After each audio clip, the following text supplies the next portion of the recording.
no more blue, no matter who.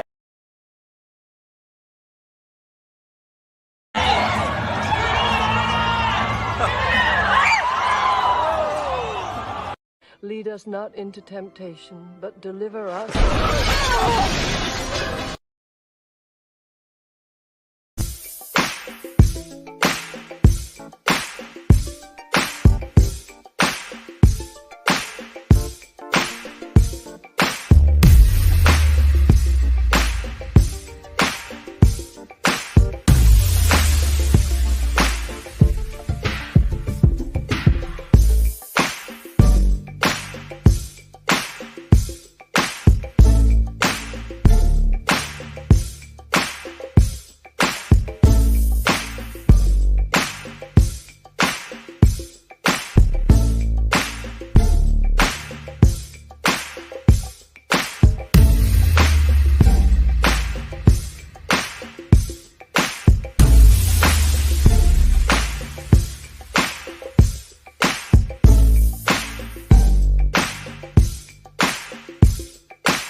Tick faster. That'll be the hour they knock the slick blaster. Dick dastardly, a Muttley with sick laughter. A gunfight and they come to cut the mix master. And living the true gods. Giving y'all nothing but the lick like two broads. Got more lyrics than the church got ooh lords. And they hold the mic at your attention like two swords. Or you the one with two blades on it. Hey you, don't touch the mic like it's AIDS on it. All right. Welcome once again to the beatzillapdx official show. I am your host, beatzillapdx officially, and this is the weekly wrap-up, and we are here live. Yes, indeed. So hopefully everybody is doing well this evening as you are coming in. If you could please do me a favor and hit that like button, share this broadcast out, and if you have not already subscribed, you should do so at this moment and hit the subscribe button and hit that notification bell, hit the word all. That way you'll be notified anytime this broadcast channel goes live or video is uploaded. Also, you can become a member as well and participate in this, being a member of this channel and supporting it that way as well. So salute to all of you, and Happy Good Friday for those of you who observe that. And rest in peace, Lou Gossett Jr. So, with protocol having been established, we don't have too much to talk about this evening because I wanted to focus in on kind of, just how a lot of us were brought up here in America, in Black America, and understanding things of our historical and recent historical past, shows, different things of the such. One of them being Good Times, being the first time that a Black family,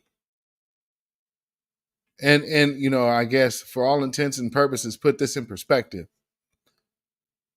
the first Black/Negro family seen and portrayed on television.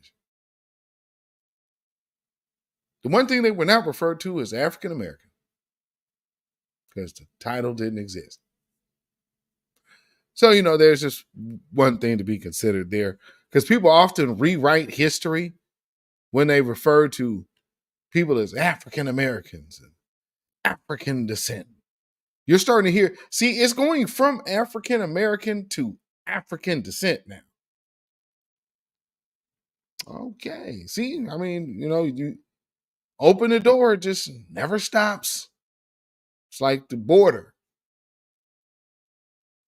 You open the border and you just flood right on in. Well, we're going to talk about good times and, like I said, just Black life on the real experience, not tethefied or television. And you remember, they're also talking about investing money into Nollywood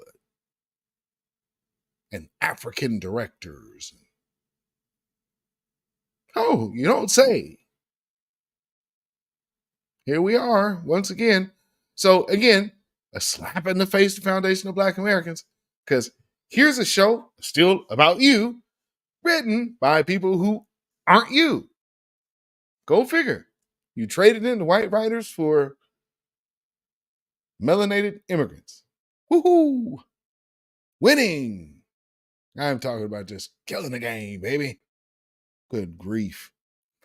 But nonetheless, we got our brother, dark-skinned brother in the house, man. Salute to you, my brother, and thank you for the super sticker.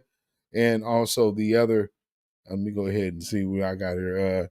We got a few super stickers from dark-skinned brother. I appreciate all of the love. And yes, indeed. And another, so let me go ahead and just get those in real quick. Salute to our good brother, man. Dark-skinned brother, I appreciate it. Peace, power, blessings, and protection be upon you and yours. We have Patricia Slade in the building. Jersey City is here. Black First, I appreciate you being here. Black First Coffee in the house. Yes, indeed. Salute to you, Black First. Thank you for being here as well. Sun Kissed by the Most High is also in the building. Shout out to you. Thank you for being here as well. Thank you, my good sister. And Deneen Soul in the building. Salute to you, Deneen Soul. Shout out to you and all of my, I guess a few of y'all on the East Coast. So thank y'all. Thank y'all for being here this evening. We got our sister Key Prince in the building as well. Salute to you. Black First. Monique Devereaux in the building. What's going on, my brother? Always good to see you in the house. Salute to you and Black First. We got Rhonda Smith in the building. Salute to you, Rhonda Smith. Thank you for being in the house this evening. Ramani Bay in the building. What's going on, man? I appreciate you being here. And Isaac Holloway, Black First from Kalamazoo, Michigan. Salute to you. And RBJ in the building from South Carolina. As always, salute to you, my good brother, Black First. And, all right. Oh, what do I see here? Oh, thank you, Rhonda Smith. Salute to you, Rhonda Smith. Thank you so much for the CashApp donation. Peace, power, blessings, and protection be upon you and yours. Greatly appreciated. Thank you. And Black first as always. All right. So where are we going first? Looking at the people, I had to restart my computer because I was having a major sound issue just a minute ago. So I had to get all of my windows back up. Let's see what I need to do here. Let me do this right here. With this times situation, the one thing about it that's really, really interesting is how the cast is taking it. It's almost like they're taking it very personal. That people aren't, well, I could say some of the cast are taking it very personal. That people are basically looking at this as another slight to foundational Black Americans, which again, if you go back to how a lot of the original Good Times cast, especially the two main characters, ended up leaving. They left because things weren't right, And I think that's greatly missed on these people that are talking now. However, the one actress who does a lot, I guess she's, I guess the one actress who is playing this character over here to the left. I mean,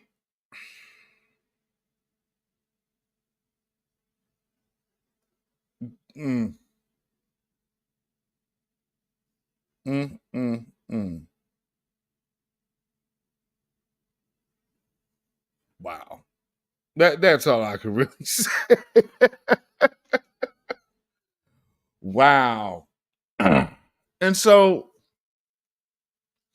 you can't help but notice the names that they're promoting. Stephen Curry, Norman Lear, and Seth MacFarlane, who I guess that's who's supposed to be represented in the other picture with the gray suit.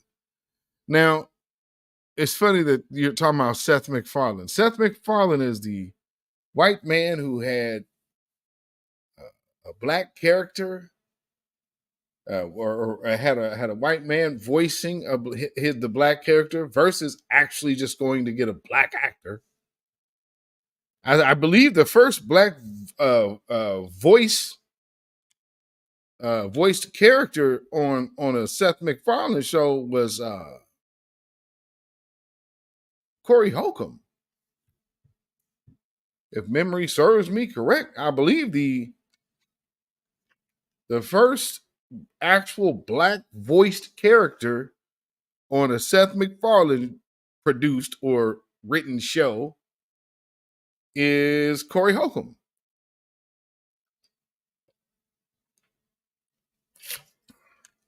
So, you had a whole random dude voicing these characters, and that's not new. But, in retrospect, talking about Good Times within itself, I won't play any of the like, I don't want to get like struck. I might, I'm not, but I will show you some images. Because and I want to just read some tweets from these cast members and how they're defending it. Some people are saying that you should give it a chance. They tried to get Carl, the brother, Carl Jones, tried to get him on board. He left early because of creative differences. See, they wanted the validity. They were trying to eke in validity on the back end with using Carl Jones. So you'll say, well, hey, one of the guys in the Boondocks He's on board. Why ain't y'all down with it? So when you're seeing a lot of people going overboard, you're not giving it a chance. When was the last time that they were talking about that? Y'all remember? What movie were they saying we needed to give a chance? Matter of fact, we needed to go watch it first before we critique it. Before we say that, hey, we're not gonna go watch. What we had spaces and people came in there telling us that. Yeah, you guys just, you gotta, what you really gotta do is you actually just got to go watch the movie. You gotta go patronize it. No, that was that Woman King. That Woman King movie. They was out there telling us how wrong we were for boycotting Woman King. Remember? And now, this is some madness. This is absolute madness. And here's the other thing. Don't rewrite history. That's something we see too often. We got people out here who want to try to rewrite history and act like, oh, well, black folks was upset about this. No, they weren't. And so to misrepresent the black position now just to further your own income, I can't respect that. No.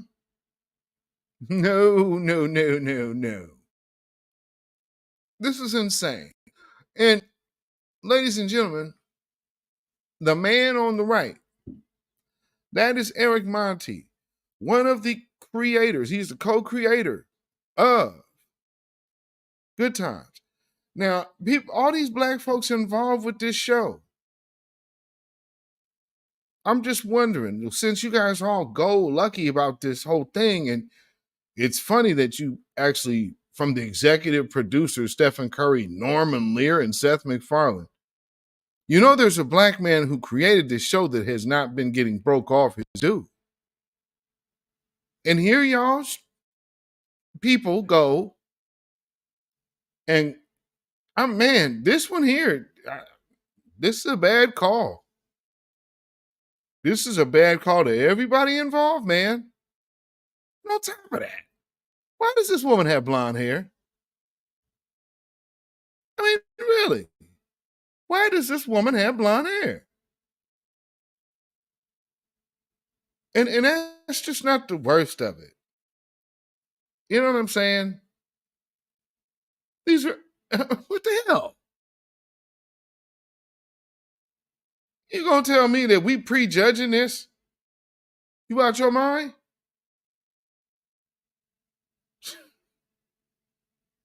Hell no, we not. Oh no. Are you kidding? Hey man, these people out here is wicked as hell. Not to mention, you got Slink Johnson, who's grayer than me, playing the voice of a drug-dealing baby with blonde hair. A drug-dealing blonde baby. So, again, how do you get a blonde baby? Are we insinuating that this blonde hair is natural? I'm confused. But even more so, yep, this is what we're doing. This is what we're doing. Yep, not the slightest bit of degeneracy here. I'm just saying, what's the real agenda here? And why now? Why would you be doing this now?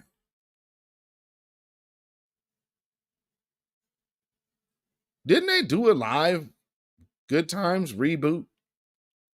Didn't they do that already? The live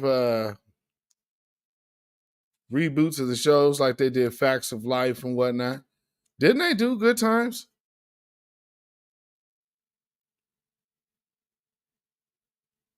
Man. Then, hey, man, you guys aren't giving it a chance.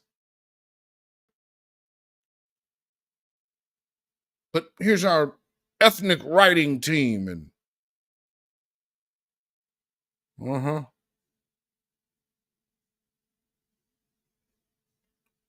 yeah. This is we're right back at this is pretty much get your booty to the polls. We're virtually going back there. And you got other folks who are clearly what they are. What I say, they invested money in Nollywood. Right?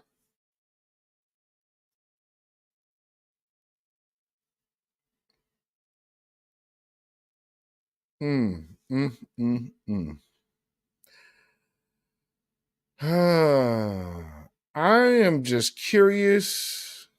Side note here. Where exactly do her braids start? I mean, not to sound messed up or anything. I'm just looking at this picture here, and I can see, little beginning of some braids here up on the right, kind of poking out. But this whole left side of shade here before this bandana begins seems to be a bit bare. But, hey, what do I know?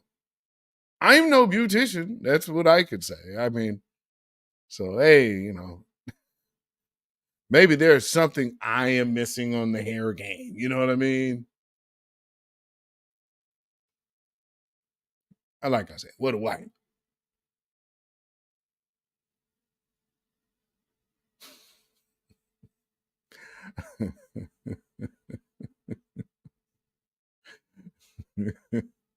I see some more family came in. DSM Sinister. Yes, indeed. DSM Sinister is in the building. Shout out to you. Thank you for being here. And Lynette Williams is here from Montgomery, Alabama. Black First, my good sister. Thank you also for being here. And we have Cynthia Newman in the building. Salute, Cynthia Newman. Thank you for being here with us this Good Friday evening. Key Prince said, never liked Good Times back then, and definitely not going to watch this racist troll version. Have y'all seen the ad? Like I said, I'm not going to get hit with the strike, but have y'all seen the little 2-minute promo for this? I mean, and then to say, well, man, you guys are taking it all wrong just in 2 minutes. Are you kidding? This is what you put out as the eye catcher. And who's this being marketed to? Blueberry Muffin in the building. Salute, Blueberry Muffin. Thank you for also being in attendance this evening. Salute to you. Thank you. Black First.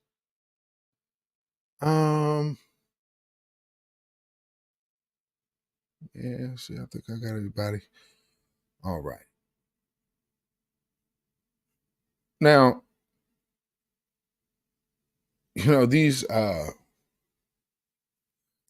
folks out here are trying to really defend this. But let me get into this article here. Let me do this real quick. So I'm gonna switch screens for myself. All right. This just looks so ridiculous. It just looks ridiculous. How buffoonish. Like, we don't care. We just gonna be buffoons everywhere. I mean, this is a sad representation. And then for me, it's the whole, to try to shame Black folks into something. I'm not with it. Okay.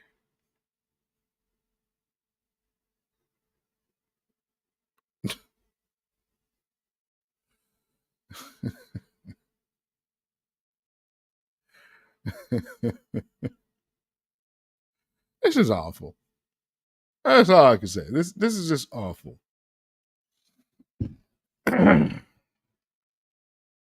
Dynamite. Next, Netflix reveals raunchy trailer for Good Times reboot. Okay, like I said, so I believe the baby is also, yeah, because it's Good Times. So he got 3 kids too. How does this little boy got blonde hair?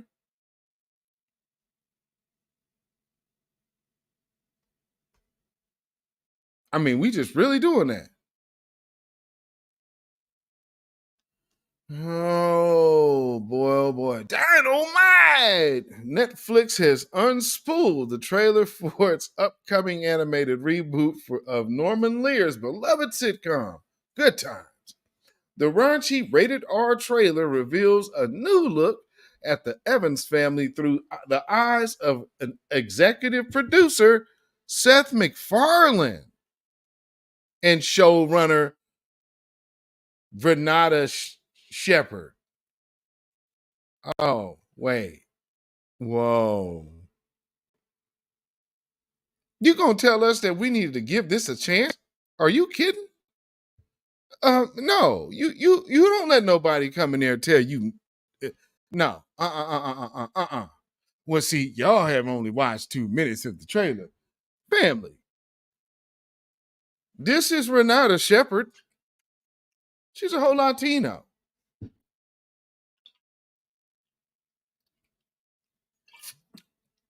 So the executive. Okay, so they're using Norman Lear.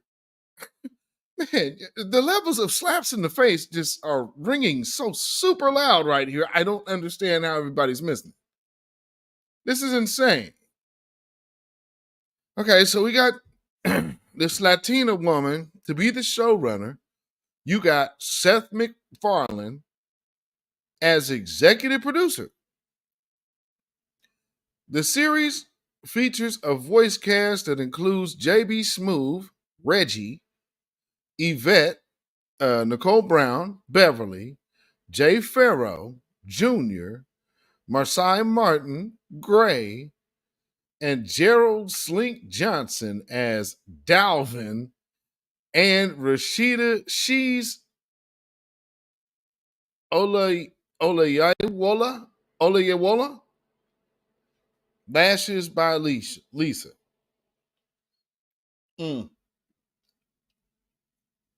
So she got that whole African name, but she's gonna be up here Lashes by Lisa. All right. Okay. All right, that's what it is. And let's see. Here's the official log line per Netflix. An animated reboot of the Norman Lear series finds the latest generation of the Evans family. Cab driver Reggie and his wife, the ever aspirational Beverly, scratching and surviving in one of the last remaining housing projects in Chicago, along with their teen artist son, Junior, activist daughter, Gray, and drug dealing infant son, Dalvin. It turns out the more things change, the more they stay the same, and keeping your head above water in the system with its knee on your neck is as challenging as ever.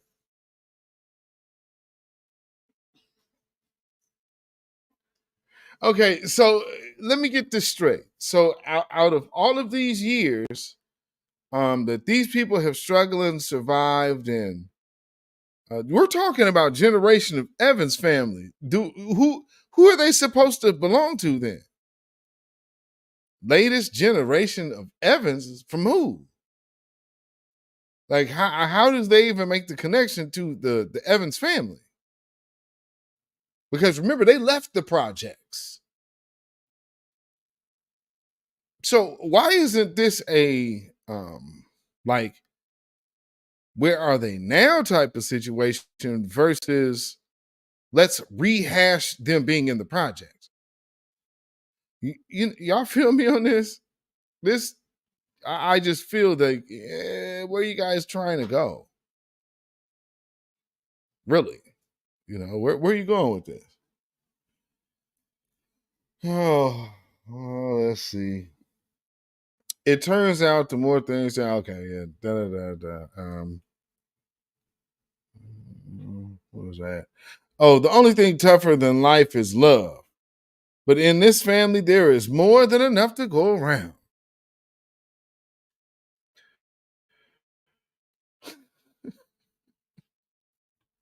The late and great Lear blessed the series and remains credited as an executive producer on the animated take through his Act 3 production banner. To which, I'm just looking, who you don't see making money off this. There's no mention of Eric Monte. So once again, they want us to celebrate this brother being took. Twice over?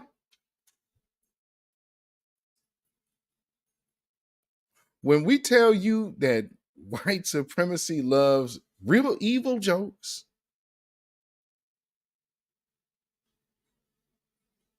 do you get much more wicked than this? You understand what I'm saying? You really got hate in your heart, don't you?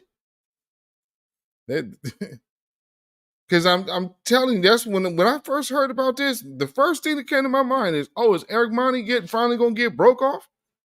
And then I look at the executive producer. How dare man the executive producer? Oh, you gonna give the damn man some money and not the living black one who created it.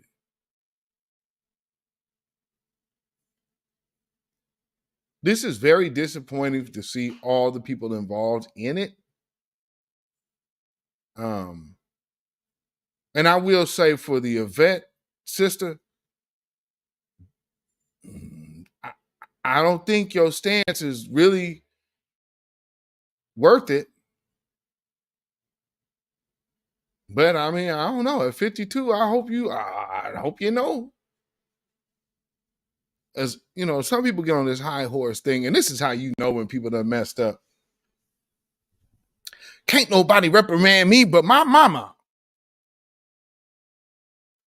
Nobody's reprimanding you. What we are telling you is we do not agree or support this depiction of black people any longer. You want to step out there and do some madness like this because white folks gave you a check? You do it. But you take everything to come along with it. Well, since this is in the article, let me see what's here.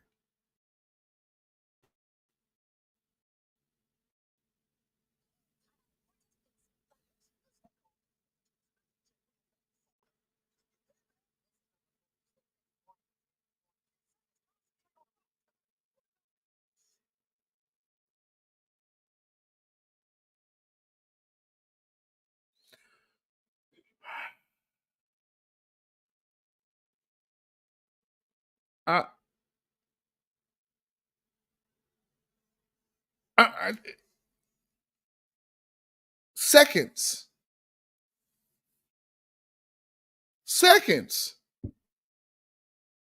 Within seconds. Absolute buffoonery. No, this is not how I want. I definitely do not want my children are grown, but I wouldn't want when my children were small. If I had small children, I would not want them watching nothing like this. I most definitely would not want my grandchildren watching anything like this. Because this is not, like, again, they're saying it's rated R, but it's a doggone cartoon. Remember how they was always talking about, oh, Bart Simpson was influencing people and South Park was influencing this and that?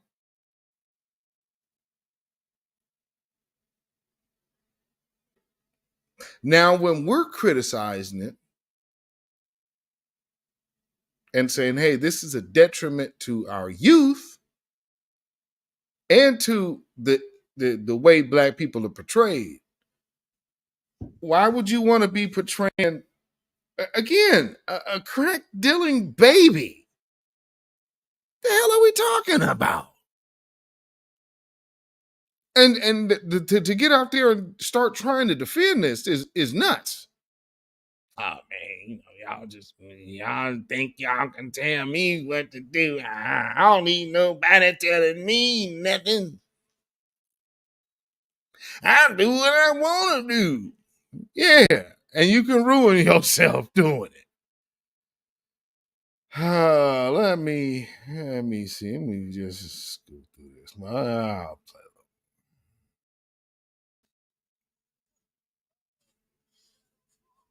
I'm sorry. Do y'all remember my brother TJ Smooth said something slick to a Black audience once, somewhere out east? What'd he say? I do white folks comedy now, so I don't need you ends. I do white folk comedy now. Y'all remember that? And that's who they got playing this dude. I mean, again, who are we talking about here? I mean, matter of fact, I'm gonna turn this sound off, and I'll just let it run. Yeah, let's do that.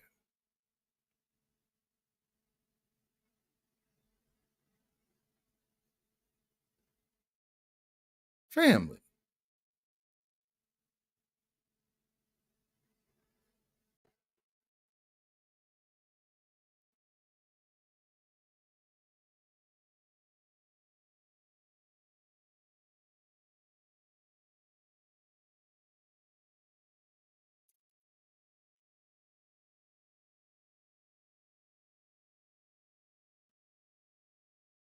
What is flattering in any of this?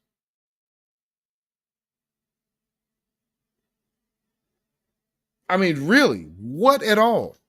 It's man. What do they tell us about Black politicians? Man, representation. Man, we need representation. Word. I mean, because this is themed toward adults, and somebody's like, "Well, man, you guys aren't really getting the satire." By the way, cut the Wayans line out, man. Please go on with that. Oh, but see, what I was really doing, I was tap dancing, but you really don't see us. It's fighting the struggle. Shut up. No, we see buffoonery and coonery for what it is. Like I said, we just watch with the sound off.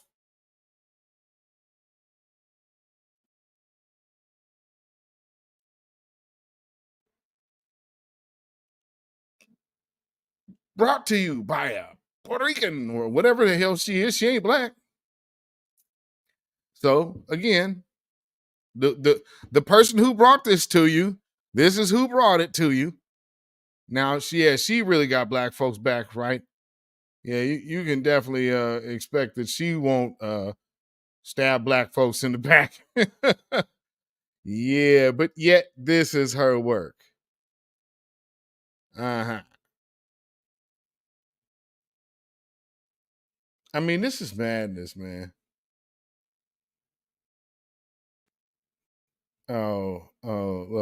Wait. She got Black Jesus.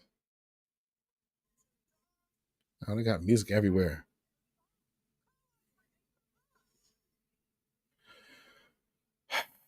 Colored Redeemer.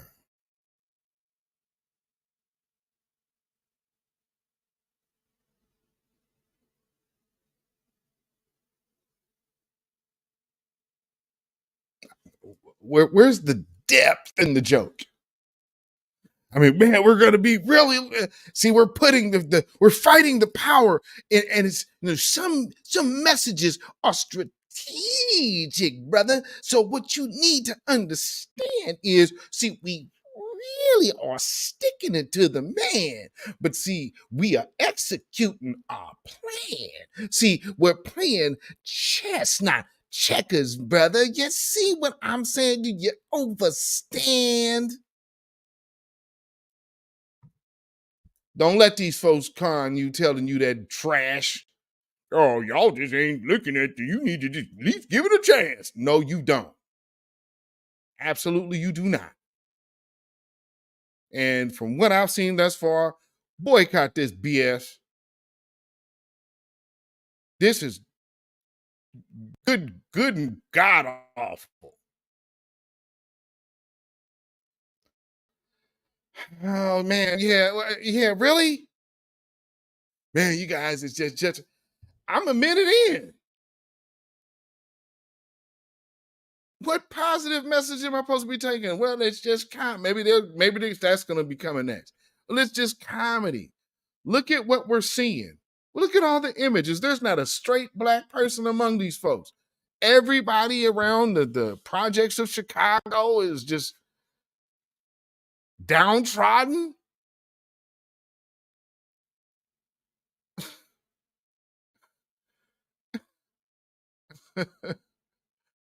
Boy, Netflix is for to say, how do we say F these niggas? Oh, I know. That's how I Seth MacFarlane. We gonna get Dave Chappelle.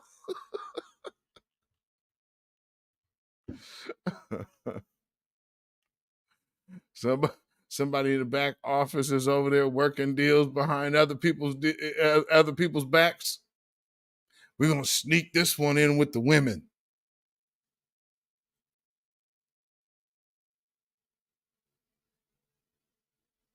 Remember, these feminist groups and these Skittles bag community groups are often in league with each other. And they also have something else that they're very tightly wound around as well. That's why they can actually all make Emily's List. And there'll be Emily's List friends and pals. Just like the candidates. Nonetheless, oh yeah, by the way, you know, funny thing. It seems like the people who are really behind this are very staunchly Democrat. That's an odd combination.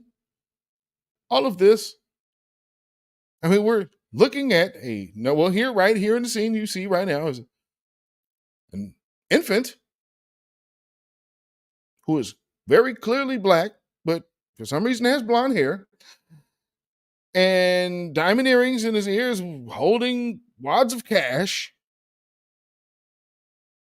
rolling this in what appears to be an alley with some derelict here with his shirt off and sandals or busted shoes, and another one with a bunch of Band-Aids on his arms like he burns himself with his cigarette. And these big old dice.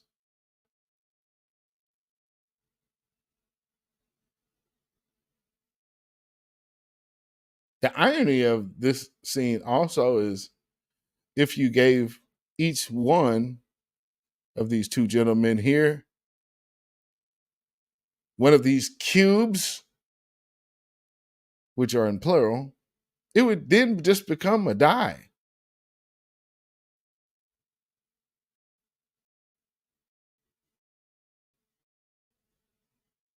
Oh man, and we have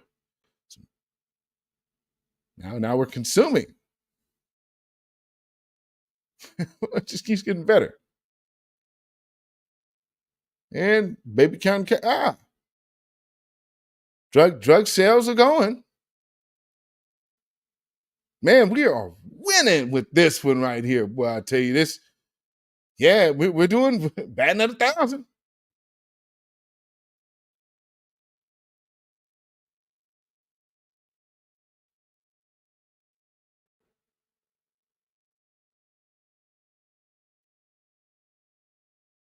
Did you?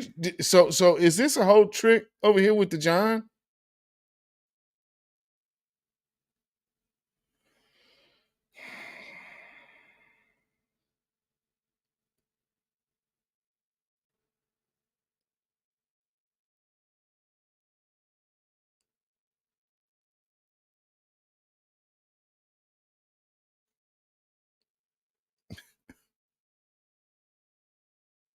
You can't be serious, man.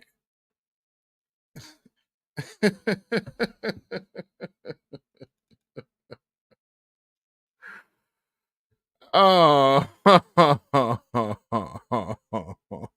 hold on.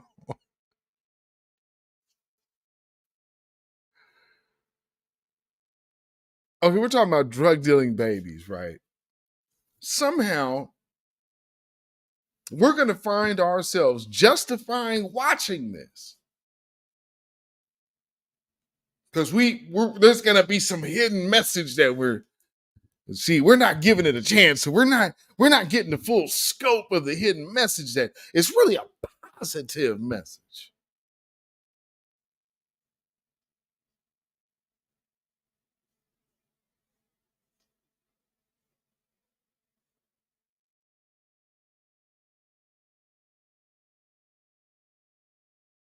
You can't salvage positive out of a cesspool of negative.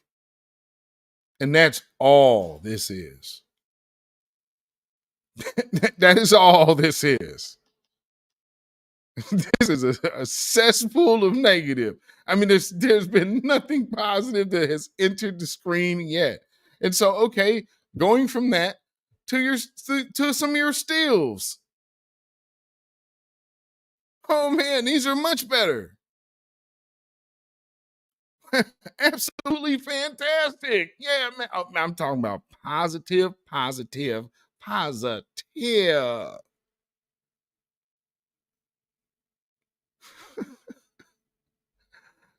then here's old Seth MacFarlane in there, the overseer. And you guys can do a good job, you know. Usually I would just do you crazy Jigs voice all myself. But, you know, Netflix considered, they said, you know what? Maybe we should actually hire some Black people to do these voices. I mean, but because I'm like, hey, well, you know, I'm so used to like working with myself, but, you know, maybe we'll just go ahead and throw in some color, you know, and we'll have this lovely lady I know that she can go ahead and be the showrunner because she's really so in tune with the Blacks. Her not being Black and all. So she knows how to produce Black themed content. Some, I believe, have even said that she might have been affiliated with that Black woman sketch show. We know how much that sucks. So, I mean, we have to just look at, you know, all of the things that we could possibly throw at the Black community, like taking an Indian woman and calling her Black. I'm just saying. So, you know, hey, listen, go ahead and get up in the booth, you good Negroes, and make me some money. And, oh, yeah, by the way, we're going to give some money to Norman Lear. So he's going to be an executive producer from the grave. So from beyond, he still sticks it in Eric Monti's eye. Piece of crap.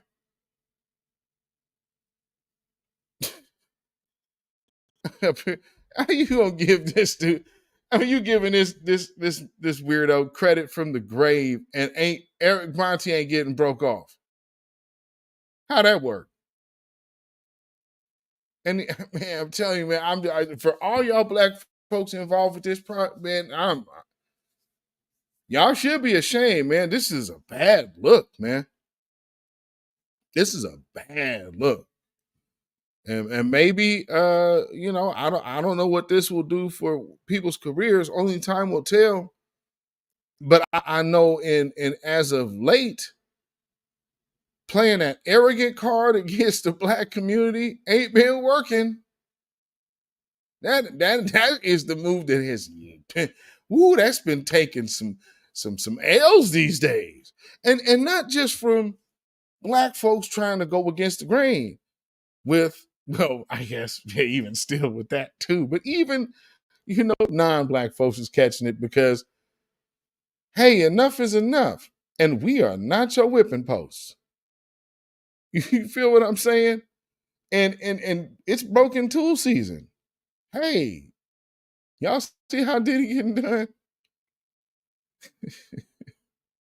And not to mention, they could be going after anyone right now, but they doing Diddy. Then Hip Hop 50, and let's go get all of these other people and go to the vice president's house and have a barbecue and a cookout and get up there and talk about how hip hop is American culture. No, it's black music, baby. That's what the month of June is about.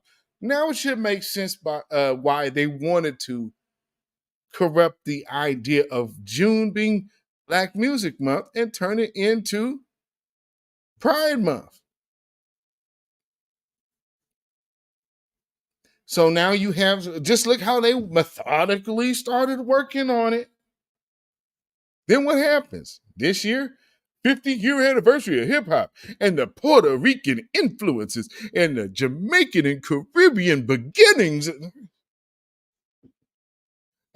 Now, anybody remember, we told y'all, we're like, no, we know we have a solid door.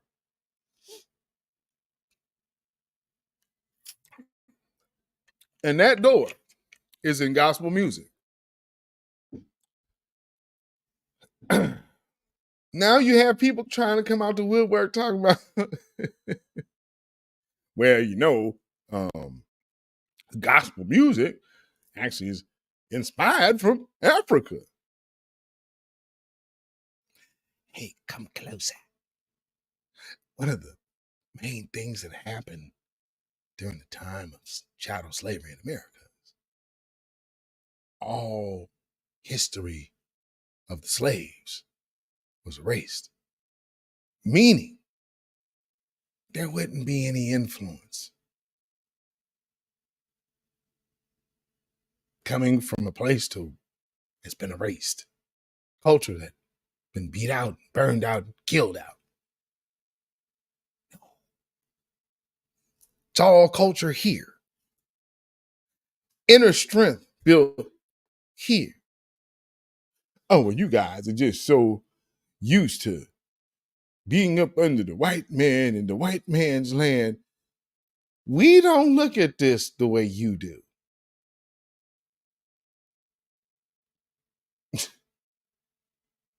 We don't look at this the same at all. And that's why we know when we have tetherinos amongst us.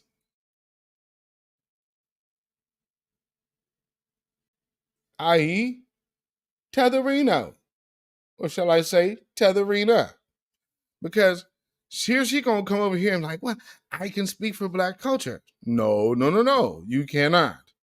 But the Democratic Party has been used to using imposters. Because, I mean, hey, when you're Caucasian and Jamaican, that equals African American these days. I don't know how in plain sight that makes sense, but whatever. With a Caucasian mother from India and a Jamaican father from Jamaica. Oh, here's a big secret for the dense. There's a large Indian population in the Caribbean as well.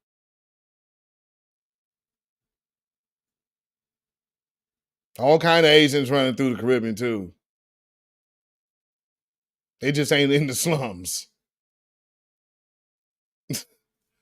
I mean, you understand me? People, come on now. No. You gotta Heavy lock on things. And you know, I look back at good times like this. Think of like the Black Jesus, because see, for us, we know what context we're watching Good Times in. For instance, the Black Jesus episode.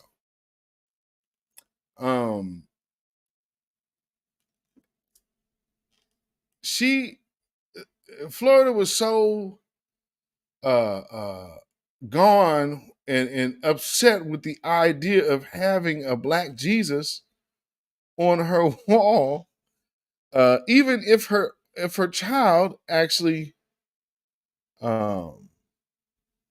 even if her child actually was the one that created the painting, it was not enough. Then her other child literally reads from the good book about that man's appearance. Now, this is what I think a lot of people have probably missed. Because, I mean, when you think about what was this woman was upset. This woman was upset that, number one, the family appeared to be getting blessings because of the presence of the Black Jesus picture.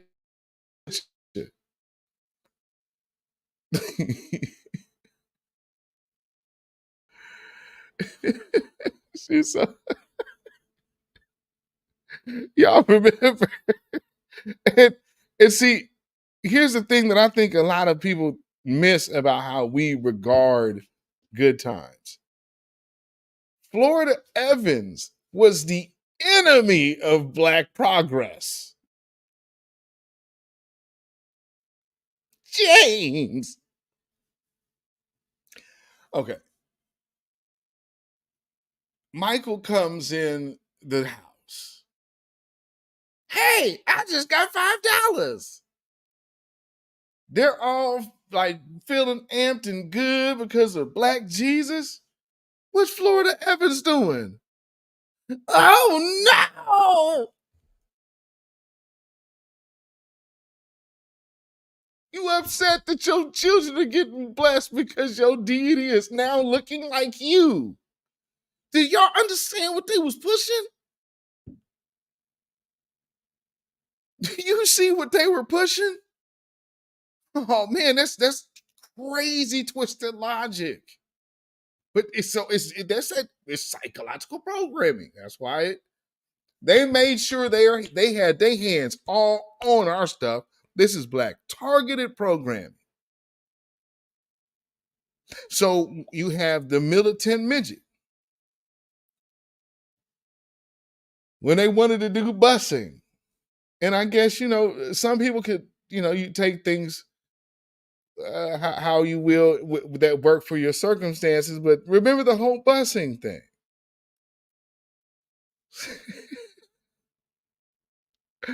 Yeah, that's one of the funnier ones for me too.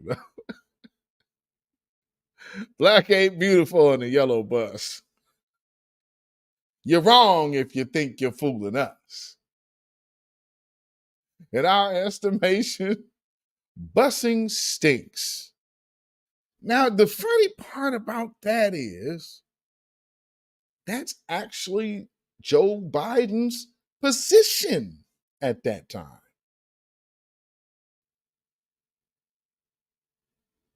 That's actually the position of the Dixiecrats. See how they work that in there?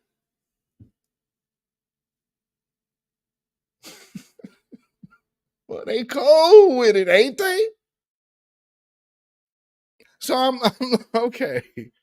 Let me find another reference. I'll dig through my mental Rolodex here. Because I know y'all remember the one that because Tariq always uses. Where is Che getting all this cash? And it's always like we can't have this money. When James found the money from the the market that poisoned him, that gave him food poisoning, by the way, and James gonna find 30 grand. He gonna keep 2,500. Get a rest back. Florida gonna worry that man sick to give that money back. Truth be told, nobody even thinks of the implications of that, though. He found 2,800 or whatever, and he kept 2,500. Okay, cool. He should have kept it all, but he gave the money back. Now, what is it? What sense does it make if you give the money back and then come back later like, yeah, I actually still got 2,500 of it? You know how? Okay, you have a Florida Evans around you. Florida Evans gonna get you arrested. Okay? Because now they're gonna be, oh well, he was a thief. We thought he was a good Samaritan. He's just really a piece of crap. I mean, don't you dare think they ain't gonna flip on your black tail that quick. Shh. You better know it. You better know it. James, you gotta give that money back. And then relating him keeping the money. Now you always you want to get a blessing, but you getting blessed and be like, James, we gotta give it back. If the Lord wanted us to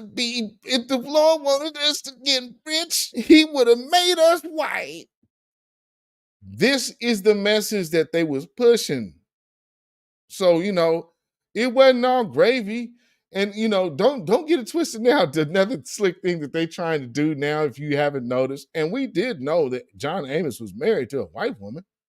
He had a white wife, about playing Kunta Kinte and James Evans. Yes.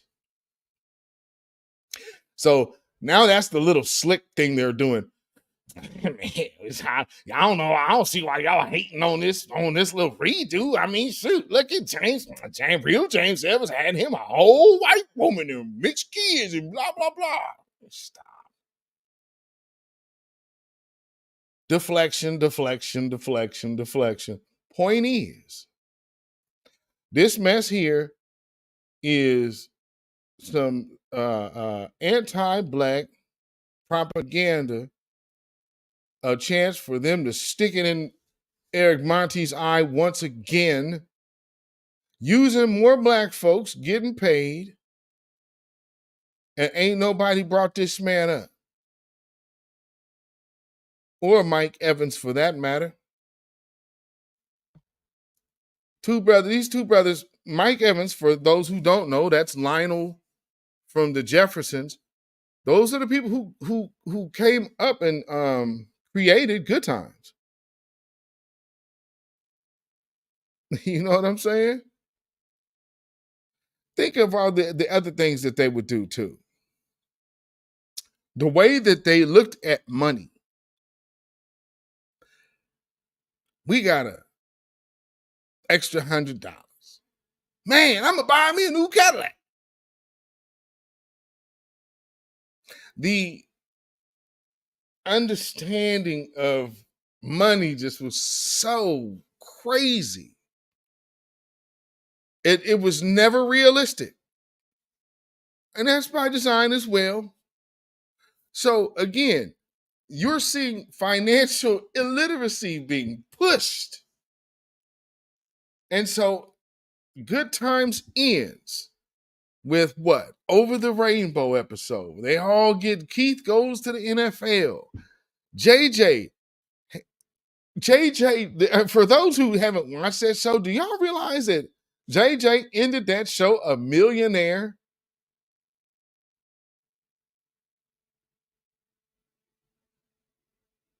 JJ left a millionaire because he sold his character. And here we are back in the projects to go over Good Times as if we haven't already seen this.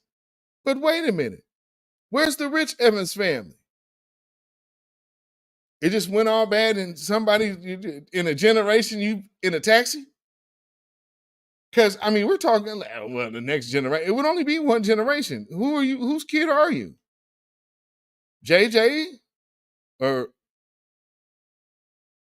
well, you couldn't be Keith and Thelma's because that would be somebody else. I guess I guess it could be Mike's.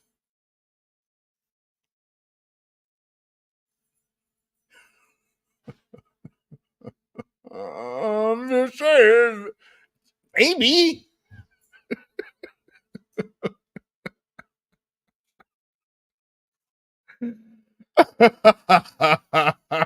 No shade. Come on now, we know how little Mike was doing it. Oh, so many teardrops are bound to fall. Oh man, we do not need no reboot. We do not need no reboot. And hey, if you guys want to reboot something, go revisit Michael's songs from the Christmas episode. If y'all thought "Don't Be Afraid" by Aaron Hall was bad. Girl, it's time we get on down to business. We had all the small talk we can do. Y'all go just check that out. Ooh-wee. Let me know in the comments if you go look at the Mike Evans Christmas song, and let me know how that song strikes you. The "Let Me Rock You to Your Socks, from your bottom to your tops, till my lovin' snaps and pops."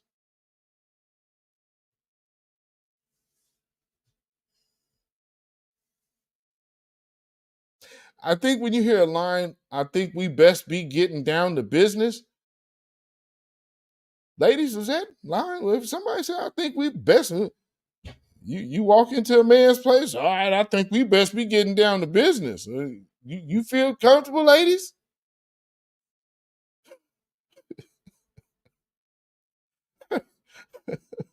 What?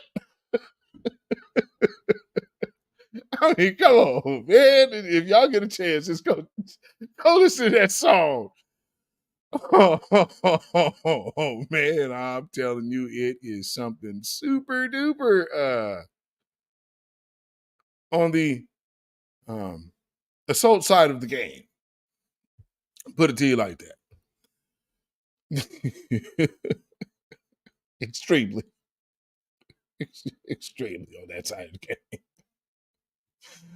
Oh man.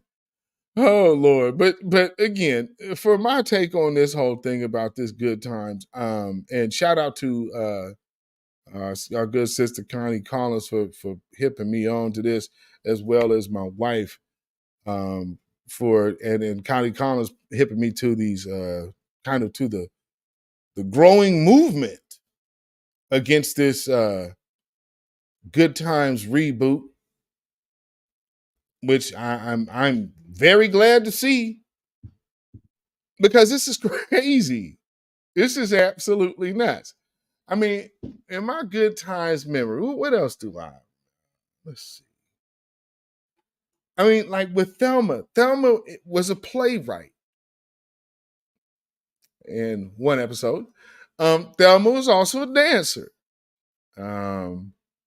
Michael, they talked about him being Supreme Court Justice. He's the militant. Now they made the militant the daughter. But they kept Junior stupid.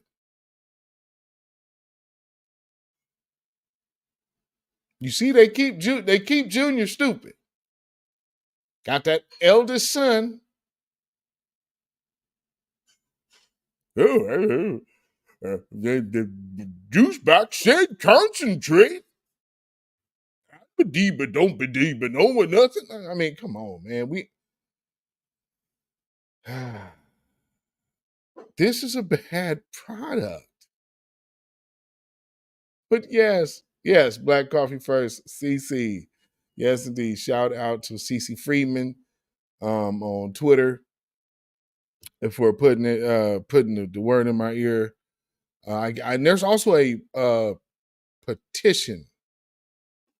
Also, I believe there's a petition going now to where you can sign on and make your voice heard and go on record and say, hey, this is crap.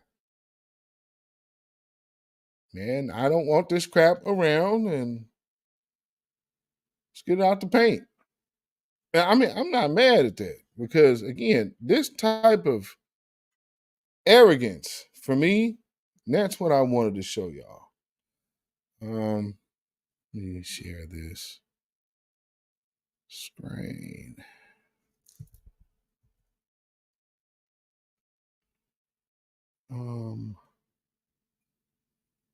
Okay. I got a few things bookmarked here. Let me see.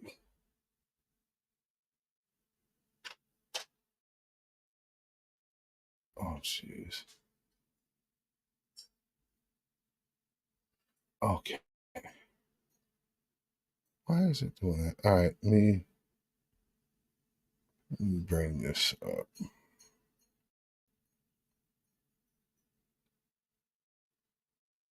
Okay. All right.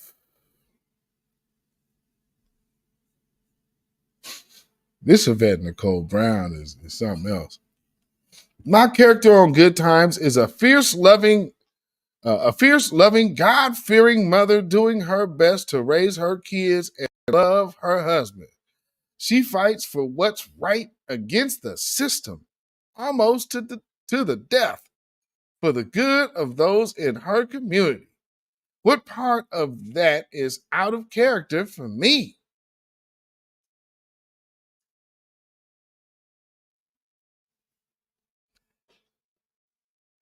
They've been getting at her. So somebody says, I cannot believe they are still giving you S about this without seeing the show.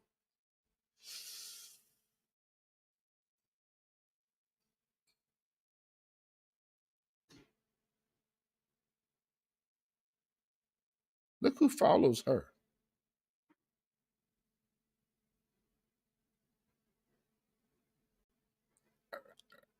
Can't make up the connection. I mean, if all we turn around and see is a bunch of Democrats, it's not our fault. I mean, and don't this give you? Isn't this giving? Get your booties to the pole. Get your booty to the pole. Get your booty to the pole. Get your booties to the pole.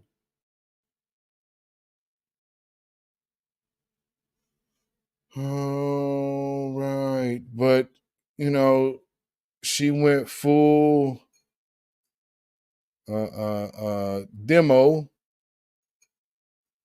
on this here. Let me change this so y'all can see this a bit better. We'll go to that one. All right. So this over here. And I guess this is her telling black folks her piece of her mind. One more thing. Know what's a bigger threat to us as black people than an animated TV show? The amount of US or the amount of us. Oh, that's why it's kept. The amount of us who aren't registered to vote or who don't vote blue.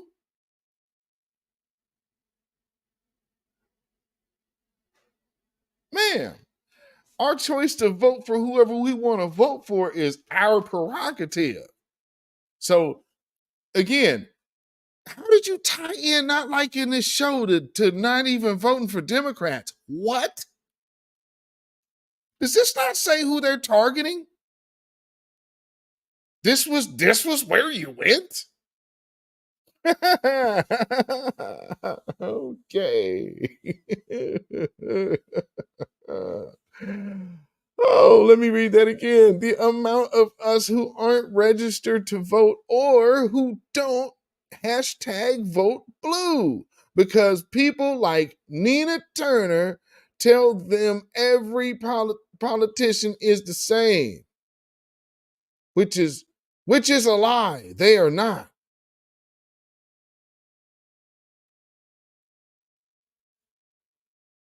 Really? Oh, I would love to challenge that.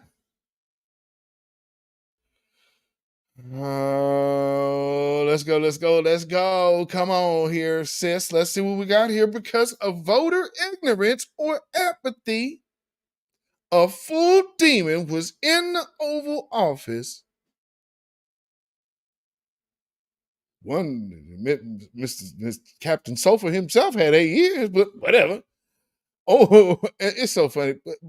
White people, it's okay to look at me, a black man, and you don't have to tell me.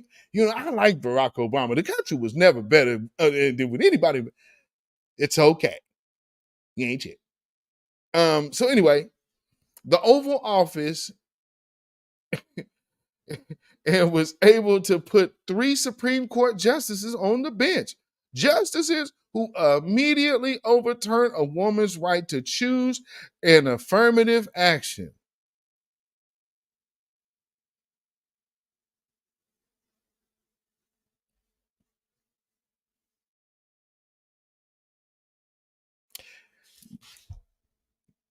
How we've officially went into treason season. Affirmative action was second. Not that affirmative action was the biggest thing for black folks, but see, what she's talking about is nothing having to do with black people. But let's scroll back up here. Wait, one more thing to know. No, what is a bigger threat to us as black people than an animated TV show? Okay, y'all thought so. So, what is a bigger threat to us is immediately overturning a woman's right to choose.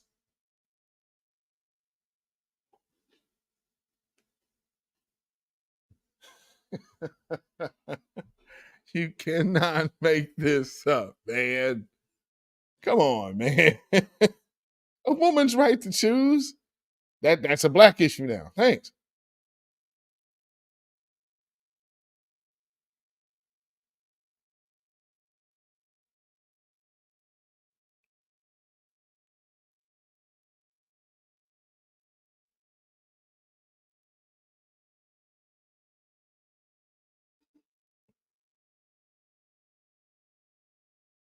Oh, word. And don't get me started on this pandemic response.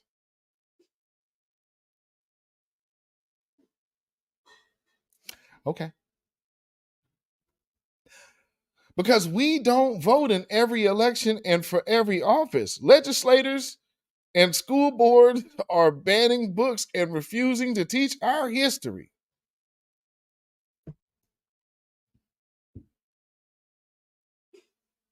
This person isn't part of our history or understands it. This person is not from our culture nor understands our history. And this person is also not of our culture.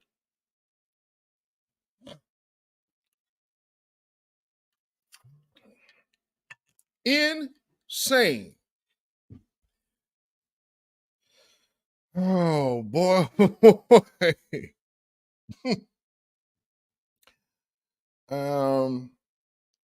Teachers are still grossly underpaid, leading to the need for wonderful organizations like Donors Choose, which bridges the gap.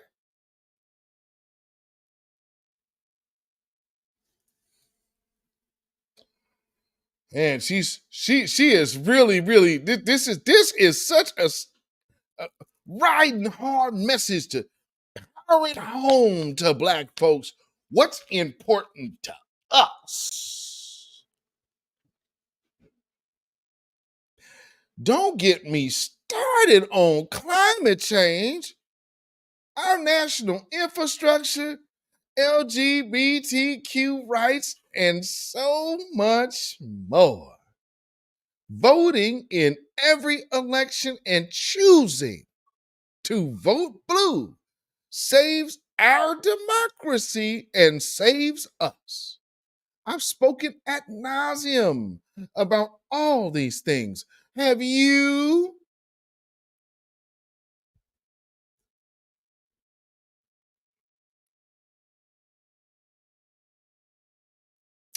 For those of you who are watching right now and you might be new to this broadcast, well, once again, I'd like to thank you for tuning in this evening. And we have a product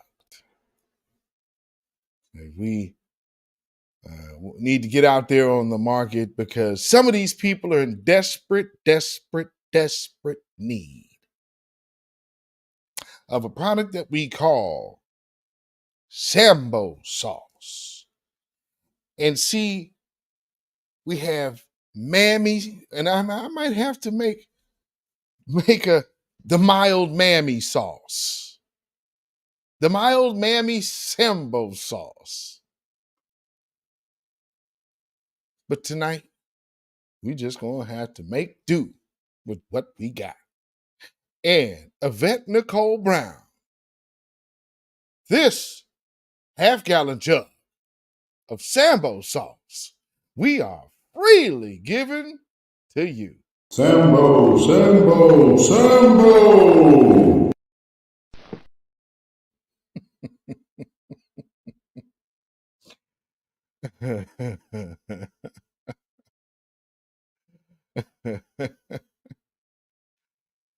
Oh, or do you save your outrage and outreach for reprimanding actresses about shows on Netflix? Oh, that was cute. That was cute. See, I'm gonna shout out Netflix. See, y'all got me. See, I got y'all back. See, I was out here doing your bidding. See, you see, I was doing good.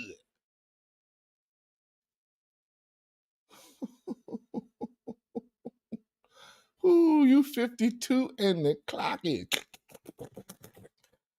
So you're like, oh, this is it, baby. Y'all ain't messing up my last ride.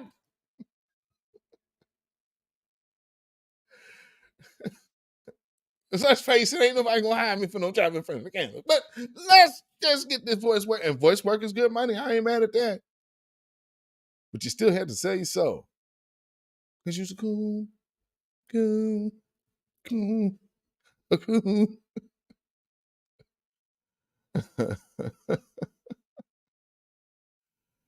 Oh, what kind of buttermilk biscuit? What kind of buttermilk biscuit or buttermilk are they using on them biscuits? Your era is over. Oh, Steady 260. Oh, that was a good one. Yes, sir. That was good, man. Oh, it's oh no, well, it's a good run. Wow. When does yours begin? Okay, see, yeah, well, man, ow. Yeah, you over here trying to talk slick on the low, huh? When does yours begin? Guess you gotta get in my comments to get some traction with just your 500 fellow bots egging you on. Poor little tink. Yeah. Family, as we've seen many of these people within the last few years come and go. Let's just watch how this one turns out, because we know how this goes. Oh. No, I thought we had an issue. Oh, hold on, real quick, fam.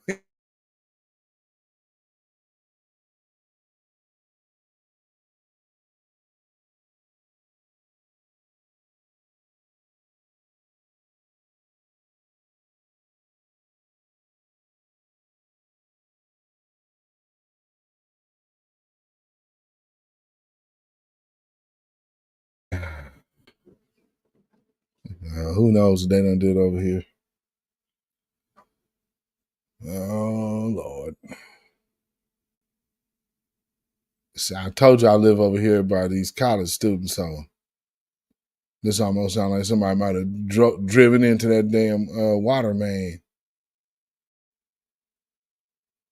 But obviously I hear trucks. So sounds like they're going to be on the job. So, all right, well, that's a good sign. Some folks just need to get their stuff together. Now, let's move it on. Okay, let me see what this brother Mike Brown said. I don't think you critically looking at how bad an introduction the trailer was to your TV project. It's like you wanted to make a progressive political argument while promoting every stereotype of why white people don't take that argument seriously. I would have to agree with Brother Mike. Right? Her retort. I don't think you've seen one frame of the show besides that 2-minute trailer. Okay, let me go back to what he said. I don't think you, and I believe it's probably yours. I don't think you're critically looking at how bad an introduction the trailer was to your TV project. See, this is where she knows she has a problem. Salute to Mike Brown. You pinned her into a corner just with them simple words. Now she's going to try to talk around your clear point. I don't think you've seen one frame of the show. He didn't say anything about the show. He spoke only of your trailer. So I don't think you've seen a frame of that show besides that 2-minute trailer. Now, in the business of TV and even in the business of music and movies and even concerts, there's a little thing called promotion. And so when you're promoting something or product or event, you want people to know what that event is about or what that show entails and who the core audience of that show is supposed to be. This is one of those where it has neither. It's just a bunch of old Baby Kid rehashed Baby's Kids 2.0. It's just all a bunch of new garbage. And then we're just going to just start anew and start afresh. You know, I mean, we're just going to go ahead and redo Baby's Kids. We couldn't land the Wayans, so, you know, we went ahead and got who we can get. I mean, I wonder how many people walked away from this and turned this one down. This is a bad deal. But anyway, she goes on to say, we can have a discussion of if the totality of what we're saying or what we're trying to show and shine a light on misses the mark. But coming for me with authority after a trailer ain't it. I need to see the replies on this. Ma'am, you just sidestepped. That was a cold sidestep right there, ma'am, and a bad one at that. All right, let's see. So, yeah, there we go. So, Tony Alexander, what do you have to say? Let's see. And believing anything on your timeline isn't it either, because you just said a lot without saying anything. No,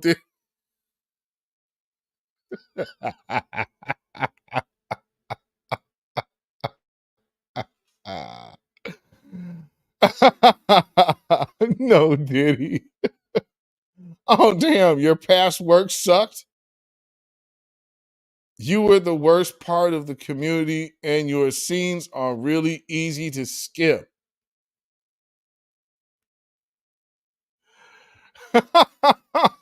Was she on that show? Is that where she's from? Oh, Yvette Nicole Brown. I know who she is. I'm like, who is this woman? My wife's like, you know who she is. I could not figure out who she was until I got it. Oh, baby girl. No. No. You need to calm it all the way down, sis. Oh, no. Let me just be nice. Oh, man. Okay. Oh,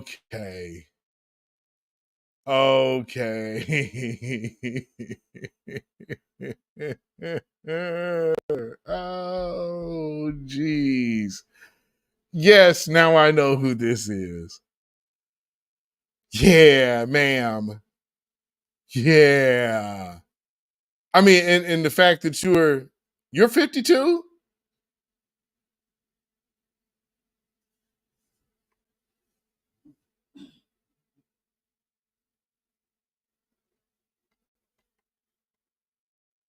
Where's your family from?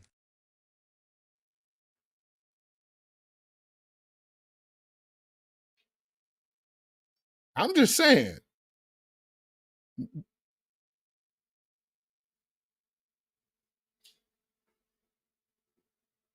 I mean, because you 52 talking like this.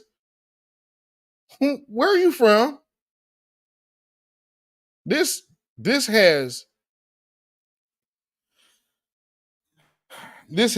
immigrant college graduate written all over it. Am I tripping? And then why did she take a shot at Nina Turner? Well, that wasn't called for. What did Nina Turner do to you? Like Nina Turner, because Nina Turner spoke that real and said, "Oh yeah, you guys got to start offering something." That's the problem with Nina. All of it. Nina Turner was a whole politician. That's funny. Oh, you know who also Nina Turner fell out of grace with? APAC.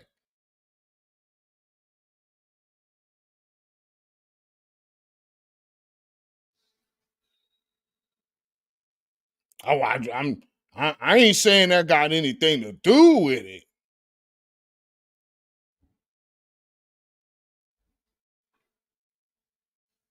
Probably not. Right?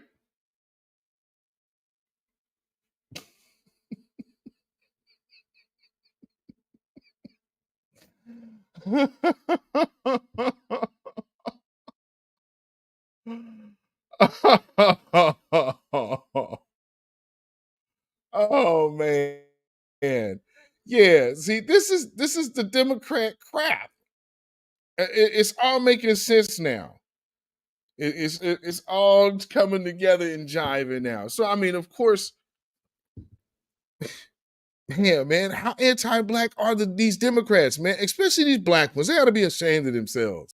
How y'all participating? And how you spin this good times crap into vote blue.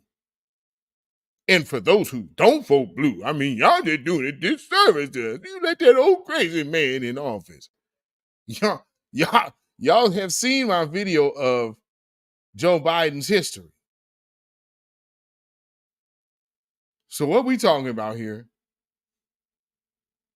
But then when she's throwing Nina Turner under the bus, it's because of Nina Turner talking like this. I really do believe hope springs eternal, but it has to be more than rhetoric. Mm-hmm. People are hip to it and they tired and they suffering too much to just listen to people whisper sweet nothings. Black faces in high places does nothing for my people. Children in my city, you know, Cleveland is one of the poorest cities in the nation. I'm just using Cleveland as an example. That on you sitting up there on the Edmund Pettus Bridge talking that, Lord, let me back up. It's important to be on the Edmund Pettus Bridge. Don't get me wrong. Symbols matter, but substance matters more. Oh, yeah. That's your problem with Nina Turner because she's saying stuff like that. Right. See? See how easy it is to determine what the real issue is? I mean, but one thing I can say is let's when we talk about things being coordinated, hold on, let me get this in here for y'all. Oh, my bad. Got to start playing. Okay.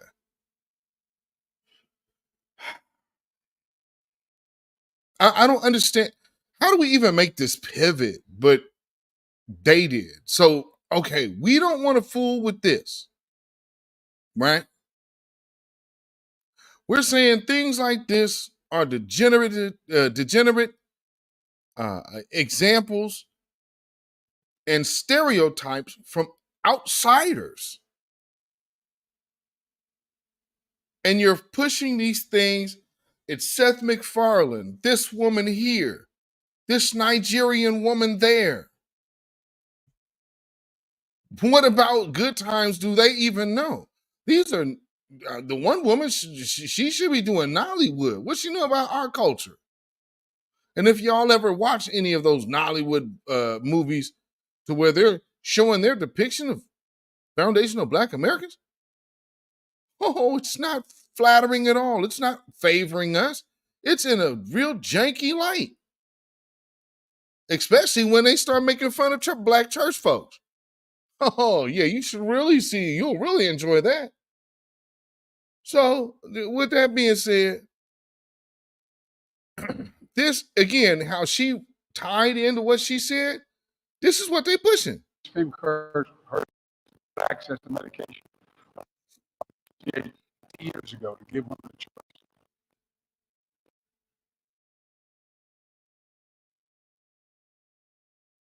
That are Democrats. I will restore Roe v. Wade.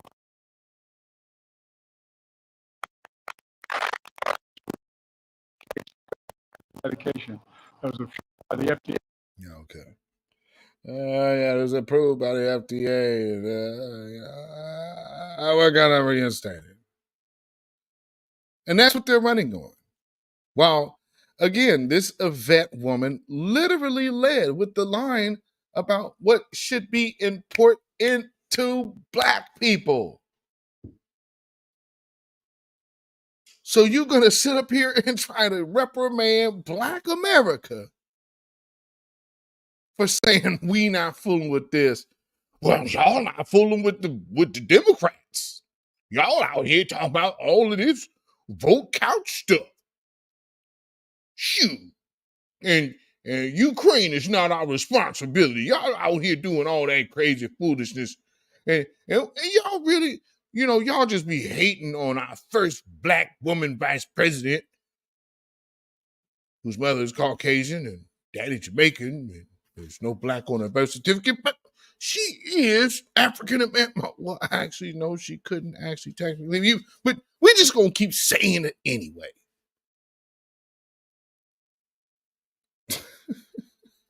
No.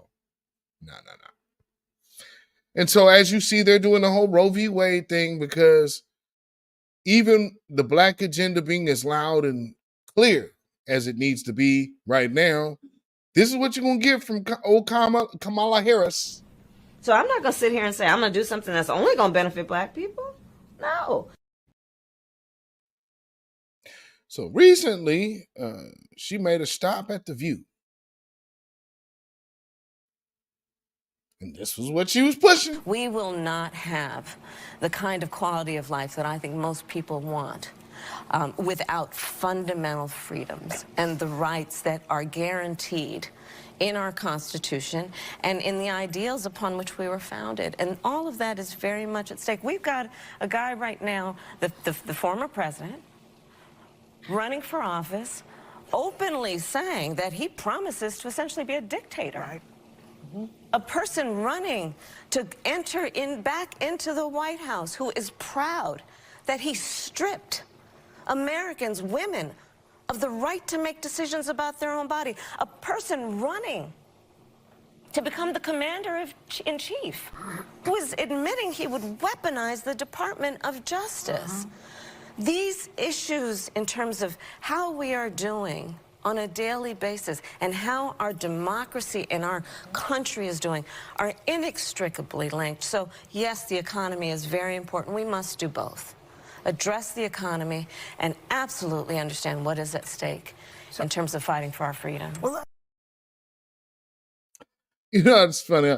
I'm glad that she mentioned the DOJ and freedoms, because when it comes down to the freedoms, wait, let me get there. I need to share the right one here. When it comes down to freedoms, I guess they have selective choices on who gets those freedoms, because Biden's DOJ was doing this at YouTube. Order Google to hand over the names, addresses, telephone numbers, and user activity of those who watch certain YouTube videos. The feds were trying to track down a criminal and were apparently tracking you in the process. The senior national correspondent Kevin Cork is live in D.C. with big news about Big Brother. Kevin, good evening. Evening, Trace. According to Forbes, the government asking Google to give up names, addresses, phone numbers back in January of 2023, as you mentioned, as part of a larger criminal investigation. Now, in another instance, police are interacted with YouTube live streams that could lead to information, again, on what they claim was a police search. Privacy experts tell Fox Business tonight this discovery is absolutely terrifying, saying it allows the police to target people for simply consuming content. Quote, it's unconstitutional. It's terrifying. And it's happening every day. These YouTube warrants are just as allowing police to target people simply for the content they consume. No one should fear and knock at the door from police simply because of what YouTube's algorithm serves up. Now, the discovery also comes as Meta is said to be changing its algorithm to restrict Instagram users' access to political information. And, of course, as an upcoming Supreme Court ruling could set new standards for free speech.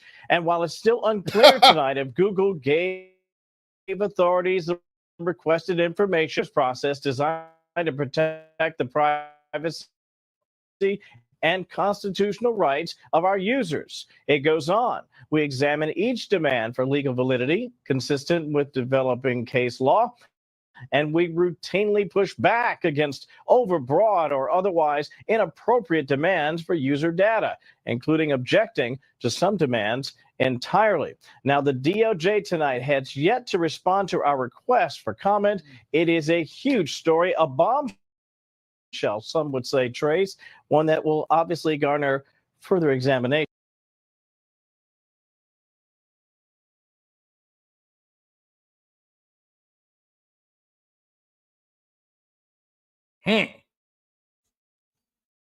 Well, how about that? So she talking about freedoms and Roe v. Wade. Then they be going behind closed doors trying to do stuff like this. Yeah, so let's make sure we shut down all that couch talk. All that reparations talk. All of that black interests being pushed in these timelines stuff.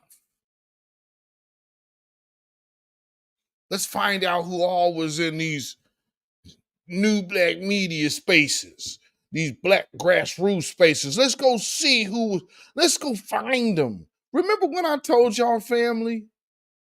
I used to tell y'all all the time in spaces, like, yo, understand, you are surrounded by agents right now, man.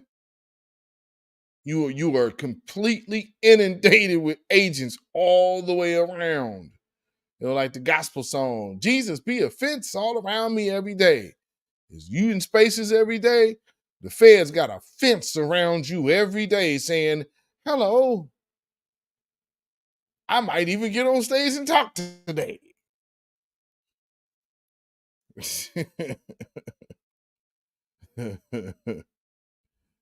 You know, you better know it. So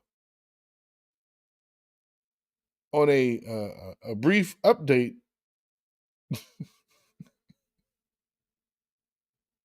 on the brief update side of the game, there has been a sighting of Sean Diddy Combs. I guess they say this is him. Let's see. Hey, boss, are you good with Kanye now? Love everybody. All right, everybody. That's good, bro. Have a good night.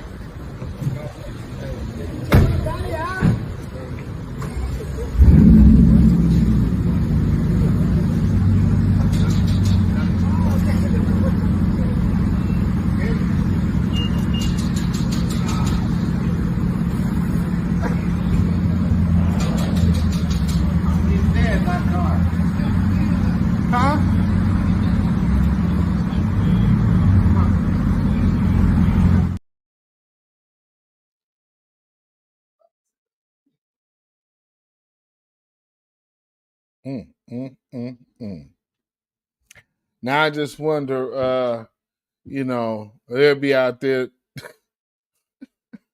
Easter Sunday coming up.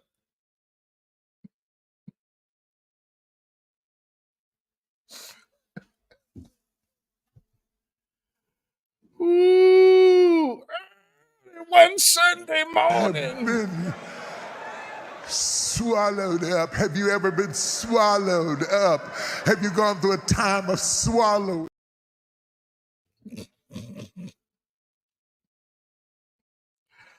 Hey, 50, what you think about his allegation? He did that shit. He guilty as fuck.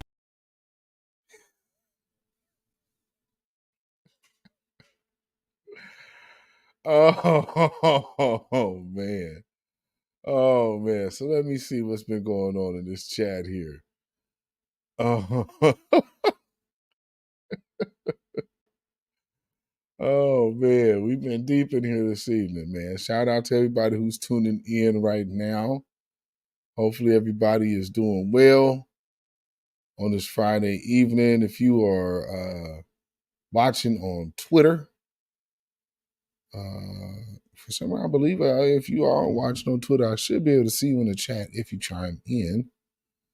But salute to all of you who are watching on Twitter and who are live with us on YouTube right now. And so if you are watching on Twitter right now, make sure you go to the actual YouTube channel, subscribe to this YouTube channel, and go ahead and link up with us that way, because these broadcasts might not always be on Twitter. We got our brother Breeze Omega in the house. What's going on, my brother? Good to see you in the house, man. Black First. Appreciate you for being here, man. Yeah. Well, we got Tay the Man in the building. What's going on, brother? Tay the Man, Black First, brother. I appreciate you for being here, man. Yes, indeed. Hopefully everybody's Friday is off to a good start thus far. And Blueberry Muffin with the message. Boycott Netflix. Boycott Netflix.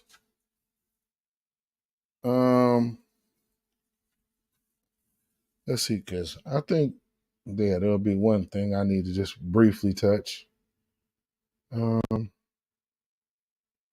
Kid Gravity in the house. What's going on, my brother? Kid Gravity Beyond in the house.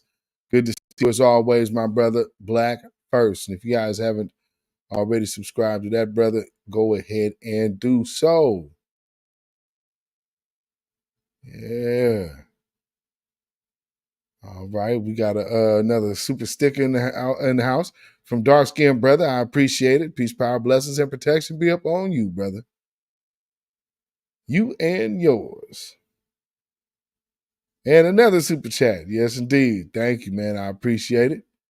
Yes, indeed. And another super sticker. Bam. Yes, indeed. Coming with it. I appreciate it. Yeah. Yes, indeed.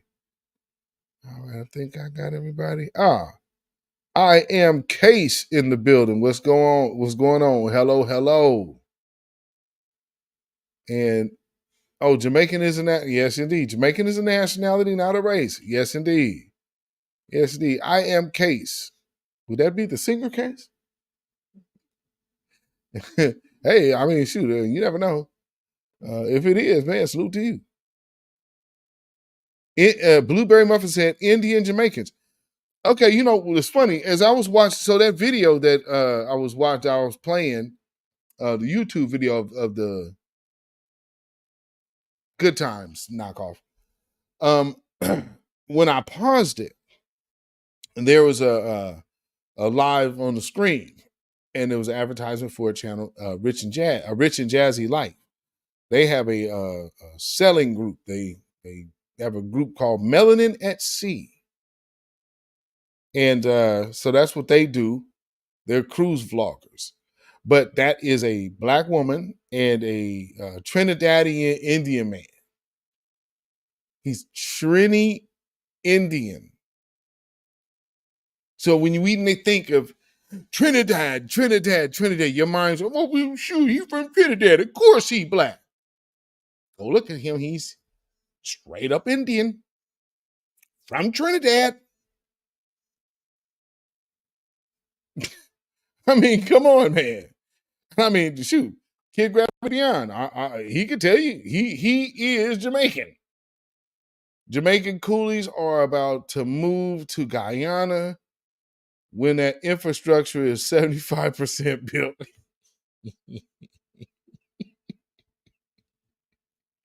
That's a cold move, bro.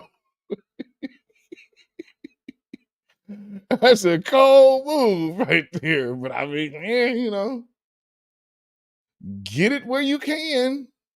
I get it. I gotta get in where you fit in.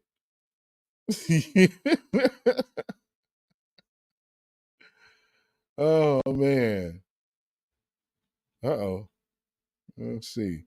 Oh yeah, okay. I see some more folks gonna come in here. Yes. Blackjack in the house. Blackjack 21. What's going on, Eastsiders? Yes, sir, man. Good to see you as always. Black first, brother. One who cares in the building. Good to see you as well. Let's see. What else did I just see? Yo 103 Queen in.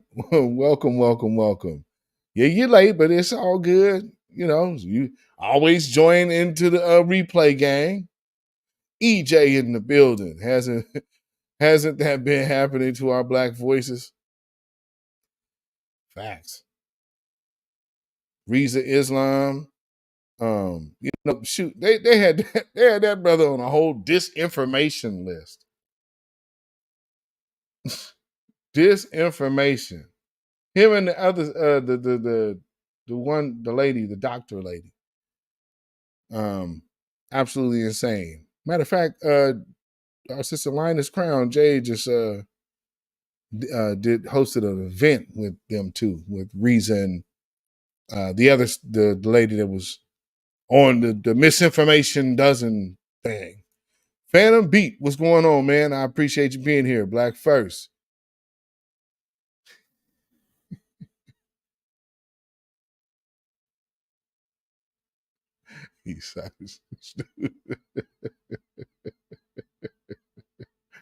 Iron Mall Gordon, what's going on, bro? Peace. Black first. And of course, Mr. Power Tool pulling double duty. Yes, indeed. Shout out to you, my brother. Yes, indeed. All right. So there is, let me get this queued up here. You know, the brother in Baltimore, man. You know, they're trying to call him a DIE hire, and it's like this dude how would he be a DIE hire when he was voted in? He's an elected official. What's wrong with these people? Where is that at? These people are weirdos. I mean, he's a whole elected official. Where's that at? Where are we at here? I sworn I had that on one of these. Bear with me 1 second, family. Is this? Well, this ain't right. Hold on. Okay, I'm gonna have to do something here. I'll do it like this. So, for the people who are going to turn around and try to shame folks for not voting or watching this debacle and the ridiculousness of a show and this good times madness. I mean, you have think about this again. I just can't get over the notion of a drug dealing baby. Why was that a cool concept? I mean, really, why was that a cool concept? Okay, here we are. Share this. Okay, hold on, family. Let me get this in here. So that's what I want this larger.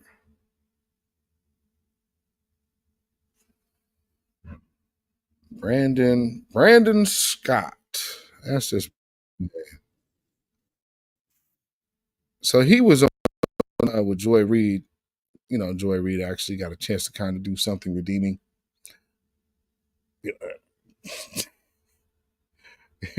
But I mean, really, you know, he didn't need her help. He did it on his own and spoke to the truth on why we're seeing all this racist ass BS. And it's so crazy. Like, what does this black mayor, elected official, have to do with a boat crashing in Baltimore? I mean, I don't understand. I seen Diane Yap in Kid Gravity Beyond.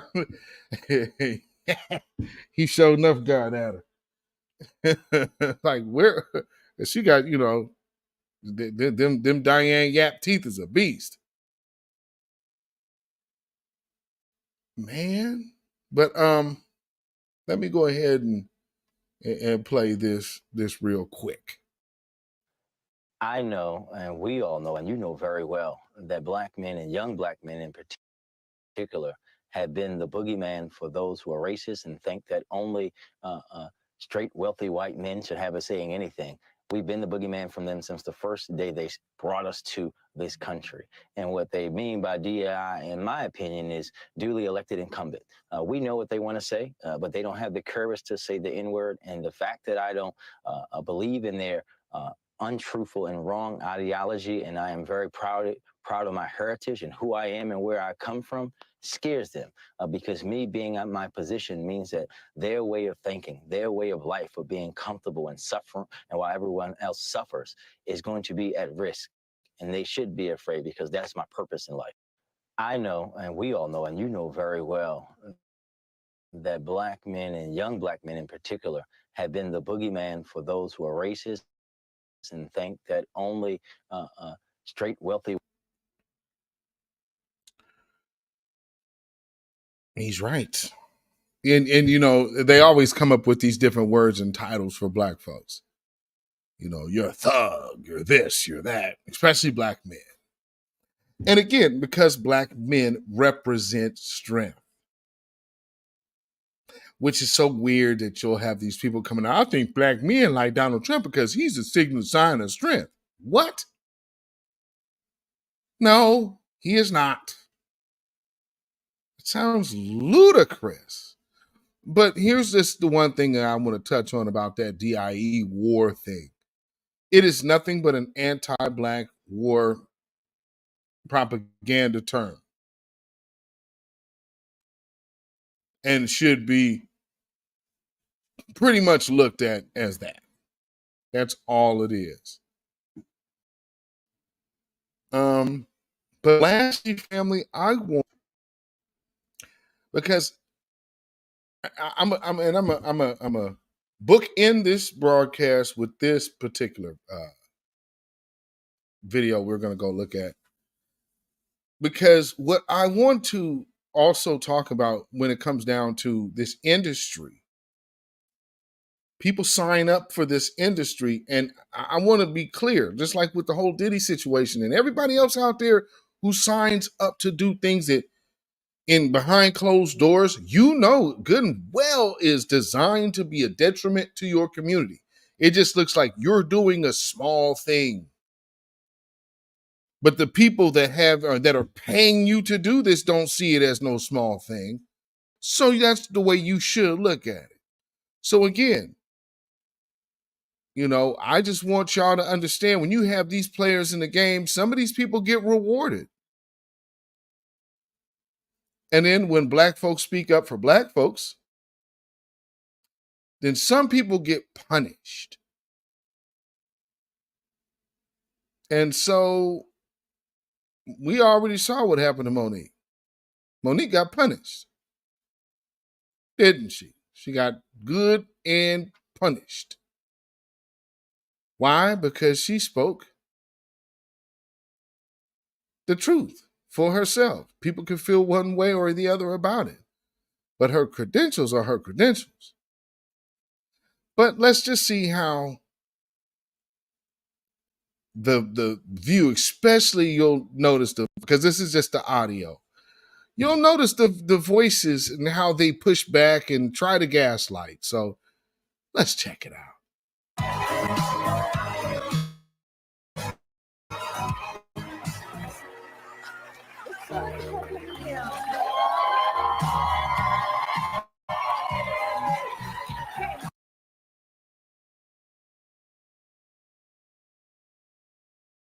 A comedy special. Yes. They reportedly gave Amy Schumer 13 mil. Yes. Is your issue that Netflix offered Amy more than you, or that you feel they're discriminating against women or women of color? What exactly? Well, the issue was when I first said, let's boycott Netflix, I said for gender bias and color bias. Mm-hmm. Because when Chris Rock and Dave Chappelle received their offers, they were $20 million, and they were very public about the offers. Mm-hmm. When Amy Schumer initially received her offer, it was $11 million. Mm-hmm. She went back to Netflix and said, I shouldn't get what the legends are getting, but because I'm a woman, I should get more. And Netflix agreed, and they then gave her $2 million more. Mm-hmm. That's where the $13 million comes from.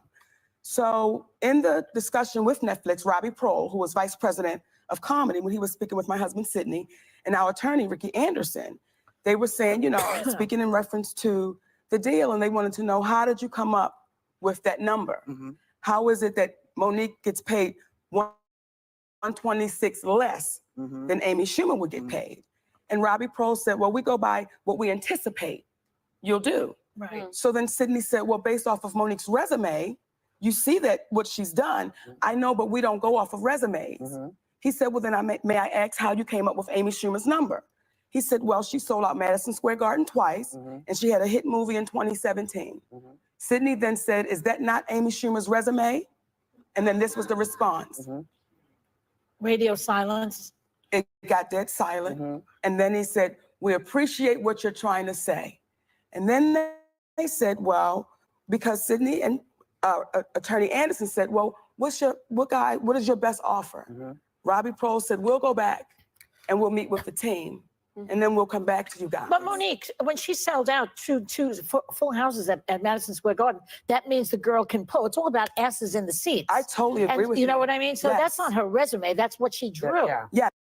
Amy Schumer's not that type of draw. You need to stop. See, here's where the figment of the imagination is in this.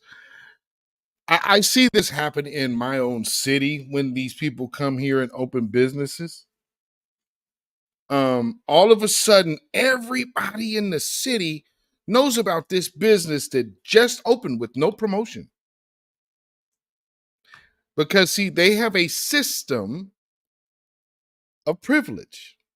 And that system is a absolutely very deeply deputized system. That's why people have said, with whiteness has been deputized in the United States, even going back down to the slavery time, or post-slavery, rather. So let's just keep it 1,000. Let's keep an eye on these niggers.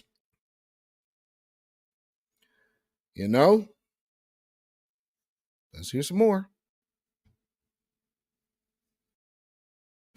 Yes, I totally agree with you. And when you look at the resume of Monique, that's asses in the seat. Okay, well, that's the point.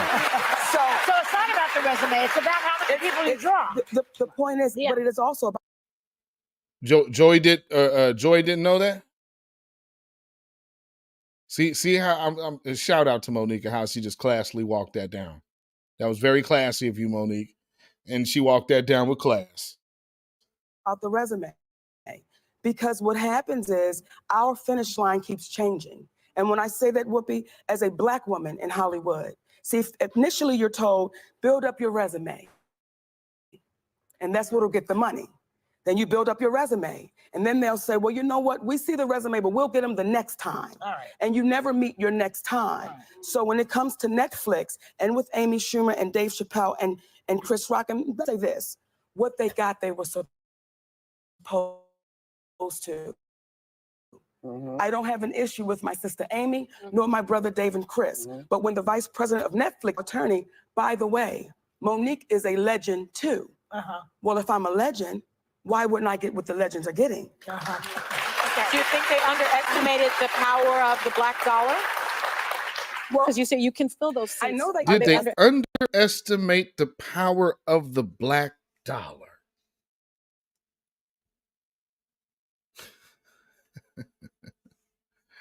The black dollar has never been underestimated in America. That's why you have freeways where you do. That's why you have sports stadiums where you do. That's why you have hospitals where you do. So to say, well, did they not respect the black dollar? Do you not see Sexy Red and Suki Hana on TV? Glorilla at the White House? What? Come on now. The power of the black dollar. The black dollar. We see that in our movies, in the theaters that we're given. Black we Panther, see that. Right now. That it's, well, we Raking see that. it in, yeah. And it's raking it in. And the question I would say is, that's not something that we don't do. Our movies do that when we're giving the proper Again, shout out to Monique. Just listen, Joy Behar. And then like Whoopi don't know, because wasn't Whoopi just in a flop? Wasn't she just part of a flop? Well, she wasn't in it. The remake of her movie was just a very big flop. She over there quiet as a church mouse right now. opportunities. Okay. So when it comes to Netflix, and I have to go back to it, when you tell me that you are a legend, and we do know that Monique is great, and Monique is funny, then how do you offer me $12.5 million than you offer Amy Schumer, and $19.5 million that you offer two men that you say are legends? Right. Yes. Monique, I'm sorry. We have to say that in a statement to ABC, Netflix says that they don't discuss contract negotiations. But that being said, Wanda Sykes actually came out in support of you, saying that Netflix offered her even half of what they offered you. So what was your reaction when you found that out? Well, let me say this with Netflix, because they said they can't comment because they're in the middle of negotiations. There are no negotiations. Netflix came back and said, pretty much, you take it or leave it. That's what it is, and we're not willing to negotiate it. When Wanda Sykes came out, I applauded that. And I understand why oftentimes you don't be the first one to come out.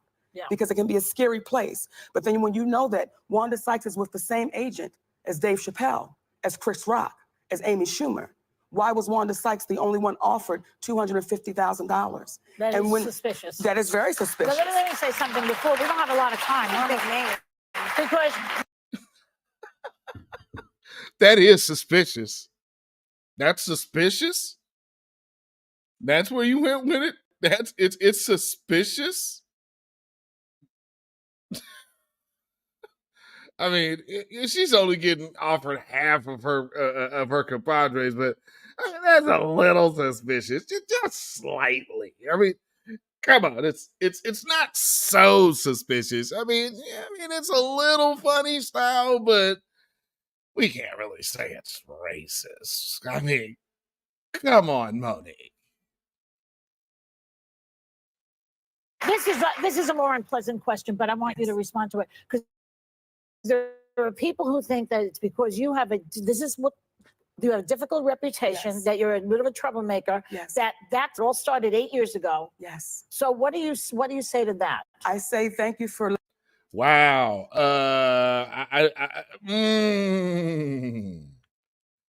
Joy Behar is really a piece of crap right now. Let me just say that. Because first off, Joy, it has been proven to be a lie.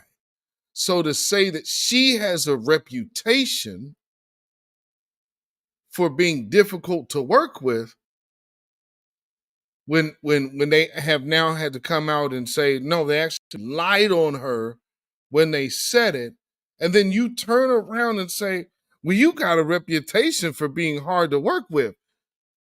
That is a piece of ass question. Straight up. Straight up. Letting me That's speak why on they it. didn't want to hire. And 8 years ago, I did a movie called Precious. And thank you, baby. Very good. And on that film, I received $50,000, and that was not my argument nor my fight because that's what I signed up for.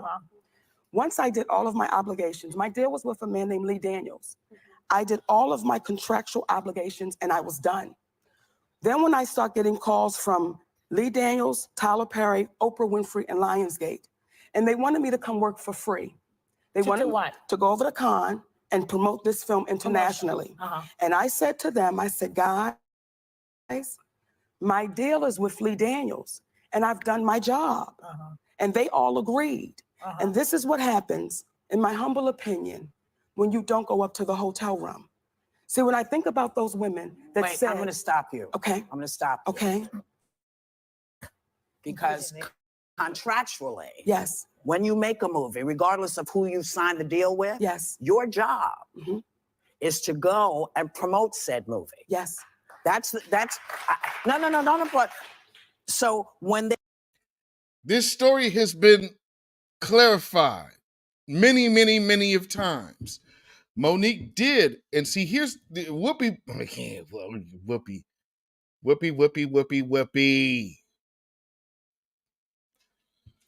Okay, here's what Whoopi's doing. This is a real piece of crap move too, but okay. We all know that her contractual obligation of promoting the movie was completed. Well, you know what you sign up for when you do this. That's part of the job. And that part of the job for Monique was completed. What they asked her to do then was do something extra on top of that without getting paid.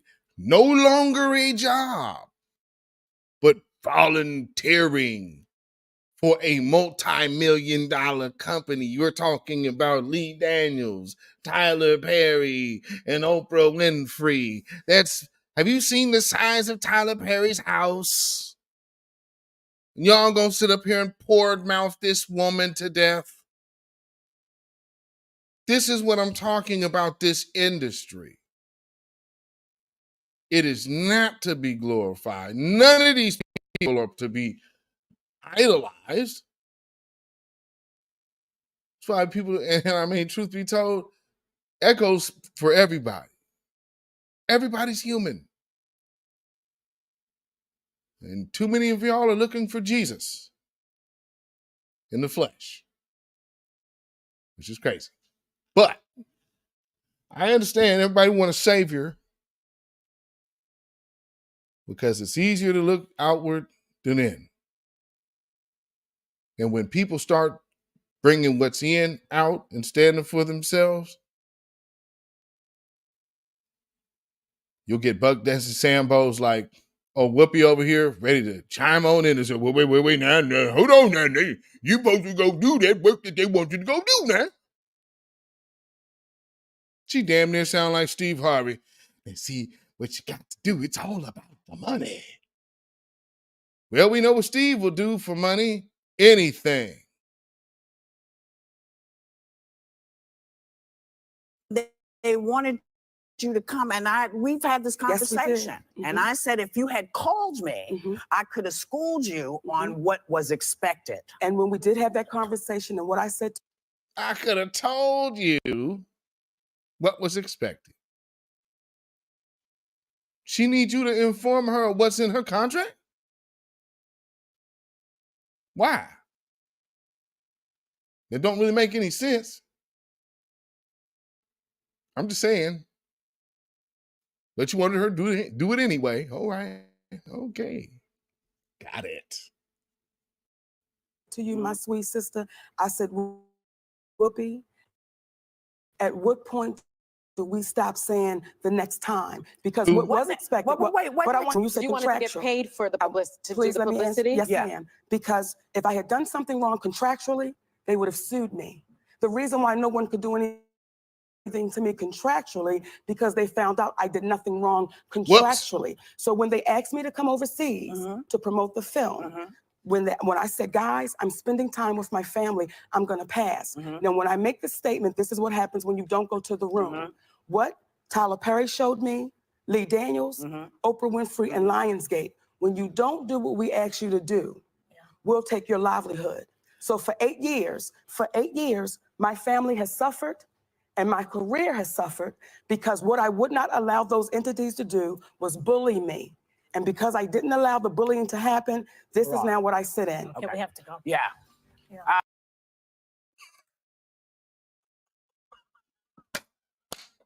Now you see how they were trying to get in there, but see, Sister Monique went in there knowing good and damn well how they was finna try to line her up. And she came prepared with the savvy word game today, family. Salute to Monique. Yeah. Yeah. Yeah, we gotta go to break. We gotta go to break. Yeah, we gotta close this out. Yeah. Cue the music. Ooh-wee. Monique lit their asses up today, didn't she? You thought you all was just gonna just gaslight her and overtalk her. And that's a whole panel full of overtalking women. She did that. She did that. Shout out to you, sister. Shoot. Thanks for coming, Monique. Yeah. Thanks for spending time with my family, I'm gonna pass. Now, when I make the statement, this is what happens when you don't go to the room. What Tyler Perry showed me, Lee Daniels, Oprah Winfrey, and Lionsgate, when you don't do what we ask you to do, we'll take your livelihood. So for 8 years, my family has suffered and my career has suffered because what I would not allow those entities to do was bully me. And because I didn't allow the bullying to happen, this is now what I sit in. Okay, we have to go. Yeah. Shoot. Thanks for coming, Monique. Yeah. Thanks. We'll be right back. Oh, there was no salvaging it, Whoopi. Oh, there was no salvaging it, Whoopi. You couldn't get it back. The train had left the station. Shoot. Yeah. Yeah, Monique laid it down and it's stuck. Yeah. That's how you do it.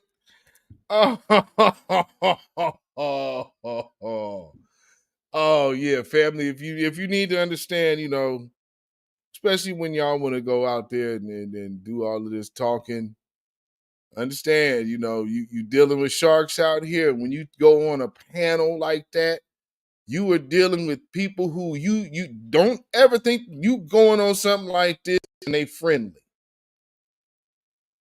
That ain't why you're there.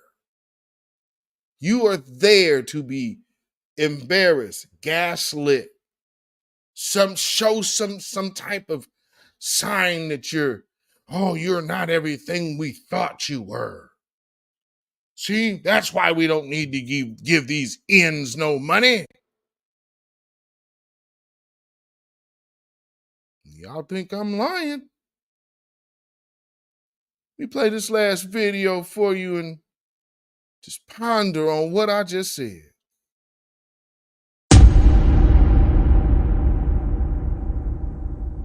I have been watched by members of the Anti-Defamation League of B'nai B'rith. And in their stalking of me and watching those who embrace me, I've noticed that if you come and sit with me and I give you good counsel, good advice, the next thing I know, my brother rapper has been arrested. Such was the case of Young Jeezy after he visited with me, after Sean Puffy Combs visited with me, after Rick Ross visited with me and we embraced each other, and 2 Chainz and Young Thug. All of a sudden, they've done something wrong with the law. I say to my brothers and sisters in the rap community, this demonstrates to me the fear of the enemy who has covered me up for 20 years, not allowing me on their major television stations, not allowing me to be interviewed, and stopping me from talking in the various colleges and universities, never wanting me to speak to our young people. But after 20 years, I have been speaking now in colleges and universities, and they listen very carefully to every word that I say. And recently on Facebook and Instagram and Twitter, when they see my brothers and sisters embracing me, they shudder with fear that the voice of the minister is now reaching the young people.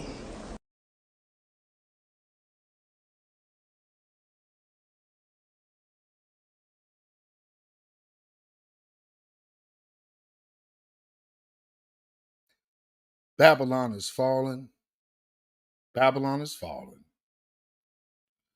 Let it fall, please. And let us rise. Can you dig it? Ooh. Now, you know, there's going to be some people out here that will try to suggest it. We don't know what we're talking about. You know, because we haven't gave it a chance. We haven't watched the whole thing.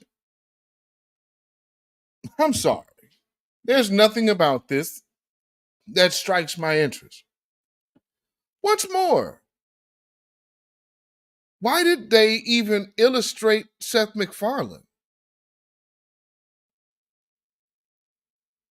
Is he going to be part of the show? Because there's no white male cat. There's no white cast member of Good Times. There is not a white member of Good Times. Just saying. Other than the JJ Turner White episode. But this is what they want you to be doing. So, girls, here's the strip club. And I guess this girl is going to be the militant one trying to talk them off the poles.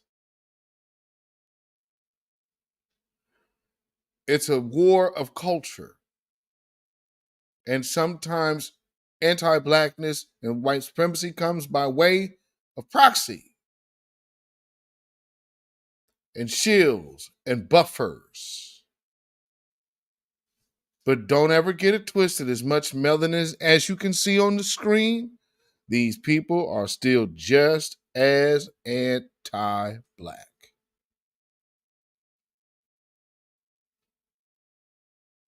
So for everybody involved,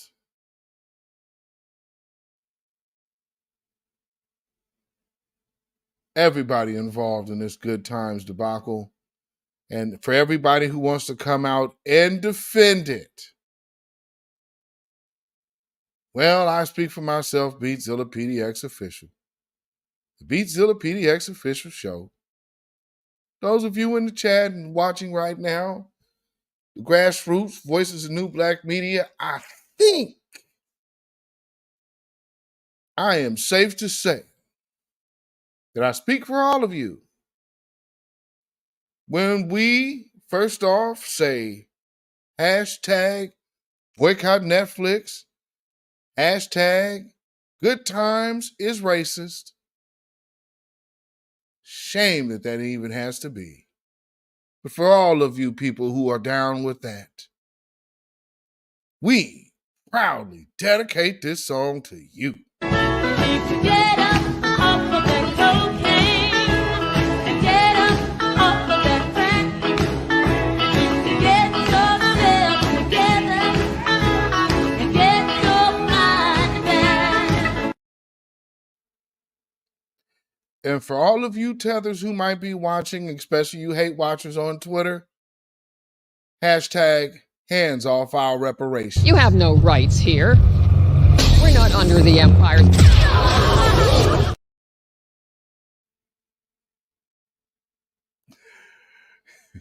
Family, you can follow me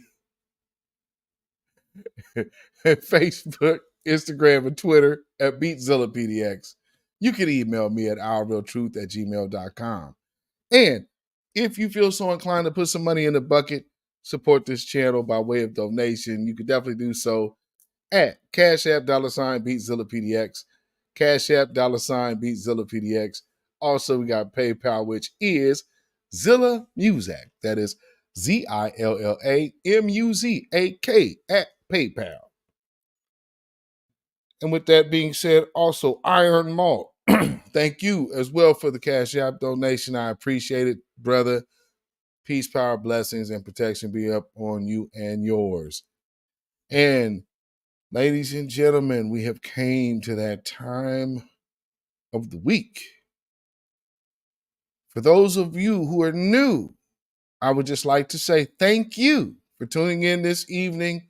We do this the end of the week because that's how we call it, the weekly wrap up. And this is what you are in tune to. So when you see this intro that I'm about to play, this is where you know you need to be.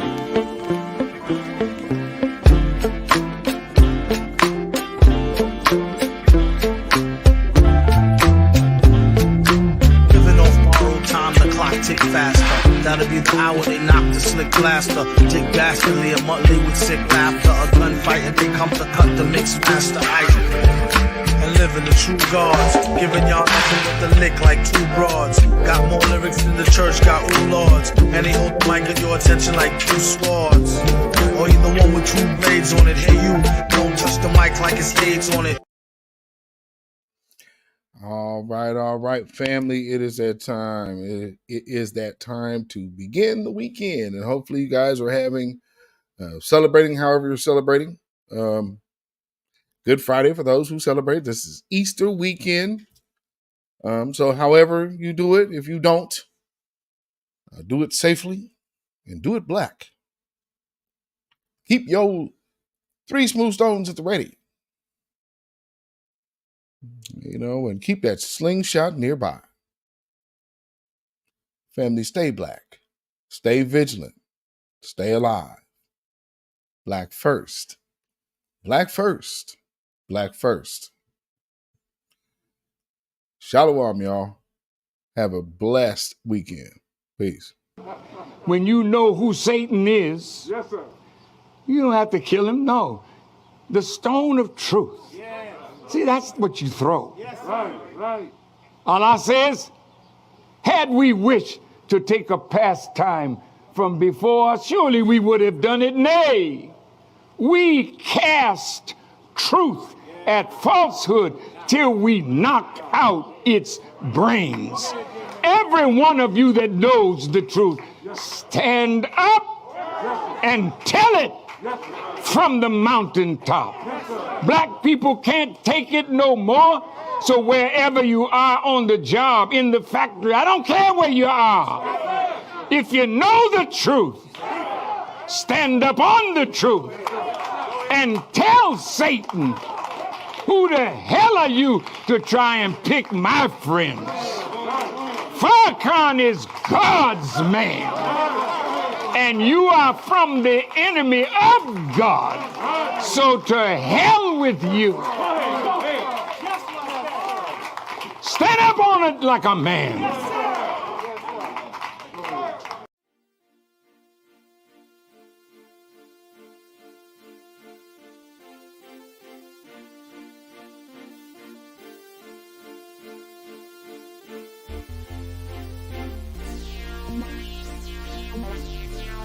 Thank you.